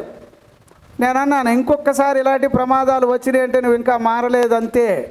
ఆలోచన చేయండి సార్, ఎంతమంది కొంపలకు వెళ్తారు ఇలాగా. అంచేత మనం ఆలోచన చేయాలి. స్పిరిట్స్ అనేది ఒకటి ఉంది, ఆత్మలు. ఏ ఆత్మలు ఉన్నాయండి? అన్ని ఆత్మలు నమ్మదగినవి కావు. అందుకే ఏది దేవుని ఆత్మో అది తెలియాలంటే ఈ వాక్యమే ఉండాలి. దేవునికి స్తోత్రం. ఎంతో సరదాగా వచ్చి మందిరంలో ఎంత కష్టపడి వాక్యాలు చెప్పి ఇంతగా ఏది చిన్నప్పటి నుంచి పోషించి అన్నీ చేస్తే దెయ్యపు ఆత్మతో వచ్చి దేవుడు చెప్తున్నాడండి. ఒక అమ్మగారు వచ్చారు, దేవుడి మందిరానికే వెళ్ళొద్దు అన్నాడట. దేవుడు చెప్పాడట. అట్టాంటోడు ఒకడు దేవుడు అనేవాడు ఎవడున్నాడో నాకు తెలియదు, ఆడెవడిని తీసుకురాను అన్నాను నేను. అంటే ఎట్లా తయారవుతున్నారు వీళ్ళు? వాక్యాలు వద్దు. ఇప్పుడు అర్జెంటుగా అందరికీ ఇదే, ఎక్కడో చోటకి మీటింగ్ వెళ్ళడం, అయ్యారండి మాకు ప్రార్థన చేయండి, దేవుడు ఏమైనా చెప్పాడండి, ఇప్పుడు అర్జెంటుగా చెప్పాలి. ఆడేం చెప్తాడో తెలుసా అర్జెంటుగా? ఇలా సౌండ్ పార్టీయా, లో పార్టీయా, ఏ పార్టీయా చూస్తాడు. కొంచెం డబ్బులు ఉన్న వాళ్ళైతే అమ్మ దేవుడు చెప్పి మీతో పర్సనల్గా మాట్లాడాలి. పర్సనల్గా అంటే ఇంక నీకు పర్స్ ఖాళీ అన్నమాట. అది నాకు అర్థం కాలేదు. నేను అంటున్నా సార్ దేవుడు నీకు చెప్పాడు, ఈ బైబిల్లో చెప్పిందంతా ఎవడికి చెప్పాడు? ఇది నీకు నాకు కాదా? ఒక్కరోజైనా ఏమంటే ఎంతమంది బైబిల్ ఎక్కువగా చదివారు? ఒక్కసారైనా చదివిన వాళ్ళు ఎంతమంది ఉన్నారు ఇక్కడ? ఒక్కసారి నేను బైబిల్ చదివేశాను. వెరీ గుడ్ చిన్నమ్మాయి, నువ్వు చదివా తల్లి? ఎంతే చేయంటే అనుమానం ఉంది నీకు? చదివావా? ఓకే చెప్పు గట్టిగా. ఓకే దేవుడు దీవించగాక. ఎంతమంది? Very good. ఈ పిల్ల చూడు, ఈ అమ్మాయి చదివేసింది. మీ నాన్న చదివాడో లేదో అడుగుతాను ఉండు. ఏక ఒక్కసారైనా ఏంటి అట్లా చదువుతున్నావు? చదవలేదా? మీ అమ్మకి చెప్తాను అన్నం పెట్టొద్దని. చదివావా పాప? ఓకే. ఓ ఇలా చూడు, కళ్ళ చూడు, చదివావా అమ్మాయి? మీ నాన్నకి చెప్తాను, ఇప్పుడే చెప్తాను. ఒక్కసారైనా సరే. 2 సార్లు చదివిన వాళ్ళు ఎంతమంది ఉన్నారు? పౌలు చదివాడు 2 సార్లు. Very good. బైబిల్ అంతా చదివావా? లేదా ఒక అధ్యాయం ఇలా యెహోవా నా కాపరి 2 సార్లు చదివావా? అట్లా బైబిల్ మొత్తం చదివావా నాన్న? Very good, God bless you. అమ్మ 3 సార్లు చదివిన వాళ్ళు చెయ్యొత్తండమ్మా. 3కి ఎక్కువ అయ్యారా? 4 సార్లు చదివిన వాళ్ళు దేవుడికి స్తోత్రం. Very good, very good. Rai గారు, సువర్ణ రాజయ్య గారికి, నరసరయ్య గారికి 5 సార్లు చదివిన వాళ్ళు. Very good. సురేష్ అయ్య గారికి very very very very good, very good. ఇక్కడ ఎవరు లేరా? అమ్మ 5 సార్లు, మీరు 5 సార్లు. Okay okay. 6 సార్లు చదివిన వాళ్ళు. Very good. అయ్యా హేబేలయ్య గారిని దేవుడు దీవించుగాక. ఇంకా 6 సార్లు. ఆడవాళ్ళు ఎంతమంది? 6 సార్లు. సరే 7 సార్లు చదివిన వాళ్ళు ఉన్నారు. ఏమా మీరు ఎన్నిసార్లు చదివేశారు? చాలాసార్లు ఊరికే చెప్తారు. సంవత్సరానికి 4 సార్లు చదివానని మా అమ్మగారు చెప్తారు, మా మేడం గారు. చదవాలి, బైబిల్ చదవాలి. ఏమండి 119:18లోనమ్మా ధర్మశాస్త్రమునందు ఆశ్చర్యకరమైన సంగతులు చూచులాగిన నా కన్నులు ఏ రోజుకి ఆ రోజు. అయ్యా నేను ఇప్పుడు వాక్యం చెప్పాలి సార్. అసలు నేను ఒక్కోసారి ఏం చేస్తాను, బైబిల్ చదువుతాను అలాగే. మీరు చదివినట్టు నేను చదవను. మీరు చదువుతారు, నేను చదువుతాను, కానీ నేను అలా చదవను అండి. నాకు తెలుగు బైబిల్లో 100 బైబిళ్ళు ఉన్నాయి. 100 ఎందుచేత ఈడే పిచ్చోడని అనుకోకండి. ఈ బైబిల్లో ఏమి ఇక్కడ గుర్తులేం పెట్టను. ఇది పెద్ద చాలా ఇంపార్టెంట్. ఎందుకంటే కొంతమందికి ఇలాంటి బైబిల్ లేకపోతే పక్క కూడా రానివ్వరు. అట్లాంటి పాస్టర్లు చూసాను నేను. మనల్ని చూడగానే అండర్ ఎస్టిమేషన్ వేసేస్తారు. అంటే వేసుకునే చెప్పులు ఎన్ని చూడగా వీడేదో అని అనుకుంటారు. కనీసం బైబిల్ అయినా ఖరీదైంది పెట్టుకుందామని 2000 కాదు ఇంకెక్కువ, ఇది 4000 రూపాయలు బైబిల్. దేవునికి స్తోత్రం. ఉండాలి. కానీ చాలాసార్లు చదువుతాను నేను. ఒకే వచ్చినా అండి. ఒక్కోసారి ఇప్పుడు మార్కు సువార్త మీరు చదువుతారనుకో, ఒక అధ్యాయం చదివితే 4 అధ్యాయాలు చదివి ఆపేస్తారు. నేను అలా చదవను, బుక్ చదివేస్తాను. బుక్ అయిపోవాలి ఆ రోజు. ఆ మార్కు సువార్త అయిపోవాలి. అది అయ్యే వరకు అక్కడ లేవబుద్ధి కాదు. అప్పుడు ఏమవుతుంది, ఒక సిస్టమ్ అందులో ఏదో కొత్త పాయింట్లు బయటకు వస్తూ ఉంటాయి. అంచేత నేను కూడా మీతో చెప్తున్నాను, అధికంగా బైబిల్ చదవండి. ఓ రోజు పరలోకానికి వెళతాం. ఏమంటే నాకు ఎప్పుడు భక్త సింగ్ అయ్య గారి గురించి, ఆయన మీటింగ్లకి నేను బాగా వెళ్ళేవాడిని. అయ్యగారు 100 సార్లు బైబిల్ చదివారని నేను విన్నాను. అది చాలా ఎక్కువ కదా, బాగా ఎక్కువ కదా. అంటే అప్పుడు లెక్కేస్తే ఆయన 96కో ఎప్పుడో చనిపోయాడు. సంవత్సరానికి ఒక బైబిల్ ఒకసారి చదివేసినట్టు నాకు అనిపించింది. ఇప్పుడు మీ వయసు ఎంత? ఇప్పుడు మిమ్మల్ని అడిగితే ఏమంటారు? నెల్సన్ అయ్య గారు అంటే ఒక 25 అన్నాడు అనుకో, ఎన్నిసార్లు చదివేయాలి ఆయన? 25 సార్లు అయిపోవాలి. ఏమంటే నేను చదువుతా. కొత్త నిబంధన ఒక్కోసారి నేను అనుకున్నా ఒక 600 సార్లు ఎన్నిసార్లు చదివి ఉంటాను. ఇంకా అర్థం కావట్లే, చదువుతూనే ఉంటాం. నేను ఎప్పుడు చదువుతాను 600 సార్లు కొత్త నిబంధన చదివినా బాబా ఇంకా చదవాలి. అది అట్లా. నేనేమంటున్నానంటే, సార్ ఆశ్చర్యకరమైన సంగతులన్నీ ఇక్కడే ఉన్నాయి కాబట్టి బయట వాళ్ళు ఎవరో చెప్పినట్లుగా మనం భయపడొద్దు. దేవునికి స్తోత్రం. దుర్వార్తకు అతడు ఎక్కడుందమ్మా? 118లోనమ్మా 6వ వచనంలో ఎక్కడ? అతడు దుర్వార్తకు జడియాడు. దేవునికి స్తోత్రం. హల్లెలూయా, హల్లెలూయా. సంతోషంగా ఉంటే దేవునికి స్తోత్రం చెల్లిద్దామా? సరే, ఇప్పుడు నేను ఈరోజు మిమ్మల్ని ఈ వాక్యంలో ఇలాగా ఒక 4 పాయింట్లు చెబుతాను. ఏలియా, ఇటు పక్కన ఎవరున్నారు? ఇటు పక్కన యెజబెల్. ఇప్పుడు పాయింట్లు రాసుకోవాలి. ఎలాగంటే ఏలియా ఒక పక్కన ఉంటే యెజబెల్ ఇంకో పక్కన ఉంది. యెజబెల్ ఏం చేసేదో తెలుసా మీకు? ఏం చేసేది? యెజబెల్ ఎవరు భార్య? యెజబెల్ ఎవరు? అహాబు భార్య. అది కరెక్టే. కానీ ఎవరావిడి? సార్, ఇశ్రాయేలీల దేశానికి అహాబు భార్యగా వచ్చింది. ఈడెవడ నాకు అసలు అర్థం కాదు. అహాబు ఆవిడ వెనకాలే పడ్డాడు. నిన్ను నేను చేసుకుంటాను, నన్ను నువ్వు చేసుకుంటావా? నాకు ఎట్లాగో తెలుసా? ఆవిడ ఒక పూజారి. మీరు నమ్ముతారన్నమా? ఆవిడ గుళ్ళు కడుతుంది. ఆవిడంటూ సేవకులను పెట్టుకుంటుంది. సార్, మీరు బైబిల్లో చదివితే హిస్టరీ అదే ఉంది. ఈయన ఆవిడ వెనకబడి నిన్నే చేసుకుంటాను మరి అంటే, నన్ను చేసుకుంటావు కానీ మరి మా భక్తి వేరే, మా పూజ వేరే, మా దేవుళ్ళు వేరే. మేము గుళ్ళు కట్టుకోవచ్చా మీ దేశంలో? కట్టుకో, కానీ నువ్వు నన్ను కట్టుకో అన్నాడు. వచ్చింది ఏది? మంచి ఏమంటారు అది? పిండి ముద్దలో పులిసిన పిండిలాగా వచ్చింది చెత్త. వచ్చి ఏమంటే గుళ్ళు కట్టింది. కట్టినప్పుడు అందరూ పర్వాలేదు అనుకున్నారు. పూజలు మొదలైనవి, పర్వాలేదు. ఏకంగా ఆవిడ కూడా కొందరిని ఇలాగే సేవకులు నిలబెట్టిన, అది కూడా పర్లేదు అనుకున్నారు. కొన్ని రోజులు అయ్యాక ఆవిడ సీక్రెట్ వర్క్ ఏంటంటే, చాప కింద నీరులాగా నిజంగా దేవుని సేవ చేసేవాళ్ళని చంపేయండి అని పెట్టింది. ఎంతమందో చచ్చిపోయారు తెలుసా మీకు? అలా చచ్చిపోతున్నప్పుడు తప్పించుకున్నవాడు ఎవరు? ఏలియా. ఇంకా కొంతమంది ఎవరో ఎక్కడో గుహల్లో దాక్కున్నారు, అది వేరే. అంటే ఇప్పుడు యెజబెల్ అటు ఉంది, ఏలియా ఇటున్నాడు కుడి పక్కన. ఇప్పుడు వీళ్ళిద్దరి మధ్యలో యెజబెల్ నేను ఎంత హై లెవెల్లో ఉన్నానో తెలుసా? ముద్రలు నా దగ్గర ఉన్నాయి, అధికారాలు నా దగ్గర ఉన్నాయి. అరే మిమ్మల్ని అందరినీ పొడి చేసేసి మిషన్లో పడేస్తాను అంటుంది. ఏలియా ఏం చేశాడో తెలుసా? ఎవరికి భయపడ్డాడు చెప్పండి? మీకు అర్థమవుతుంది అప్పుడు? నేను ఏ అపాయము నాకు? యెజబెల్కి భయపడిన వాళ్ళు ఎంతమంది ఉన్నారు ఇక్కడ? ఎంతమంది ఉన్నారు?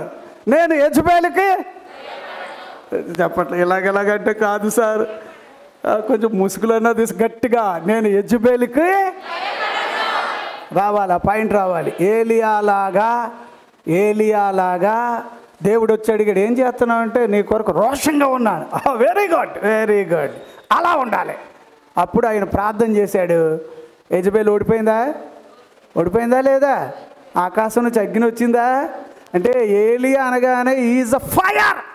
ఎట్లాగా నాకు అర్థం కాలేదు. అగ్ని గుర్రాల మధ్యలో వెళ్ళిపోయాడు పైకి. అగ్ని గుర్రాల మధ్యలో ప్రార్థన చేస్తే ఆకాశం నుంచి అగ్ని కిందకి దింపాడు. దేవునికి స్తోత్రం. యెజబెలు టైంలో ఏలియా ఉన్నట్టు ఈ రోజుల్లో నువ్వు నేను ఉండాలి. దేవునికి స్తోత్రం. ఊరికే సద్దన్నం తిని ఊరికే చల్లగా ఉంటాం కాదు. నేను చెప్పేది వినండి. ఈ రోజుల్లో రోషం ఉండాలి. దేవుని కొరకు ఏముండాలి? ఏలియాలాగా చెప్పాలి. ఏలియాలాగా నేనుంటాను ఈ రోజుల్లో. దేవునికి స్తోత్రం. ఈ వాక్యాన్ని దేవుడు మన వినికిడిలో దీవించునుగాక. ఇక మిగిలిన వాక్య భాగాల్ని ప్రభు చిత్తమైతే ముందు రోజుల్లో మనం చూద్దాం. దేవుడి వాక్యాన్ని దీవించునుగాక. ఆలోచన చేయండి. నాకు ఇట్లాంటివి ఉన్నాయి కొన్ని పాయింట్స్. అది టైము మరి మనం చూసుకుందాం. టైం అయిపోయింది. ప్రార్థన చేసుకుందాం. ఏమండి, దయచేసి అగ్ని మధ్యలో కూడా ఏలియాలాగా ఉందుముగాక. ఏమండి, చాలా రకాలైన పరిస్థితులు ఉన్నాయి. వీటి మీద మనం కొంచెం గట్టిగా నిలబడేటట్టుగా ఈ చివరి దినాల్లో ఏమి లేదండి, బైబిల్ వాక్యాలు చెబుతున్నాయి. అయ్యా, నీవు నాతో ఉన్నావు, గాఢాంధకారపు లోయలో నేను సంచరించినాను. ప్రభు అలాగే మనల్ని దీవించునుగాక. ప్రార్థన చేసుకుందాం. చిన్న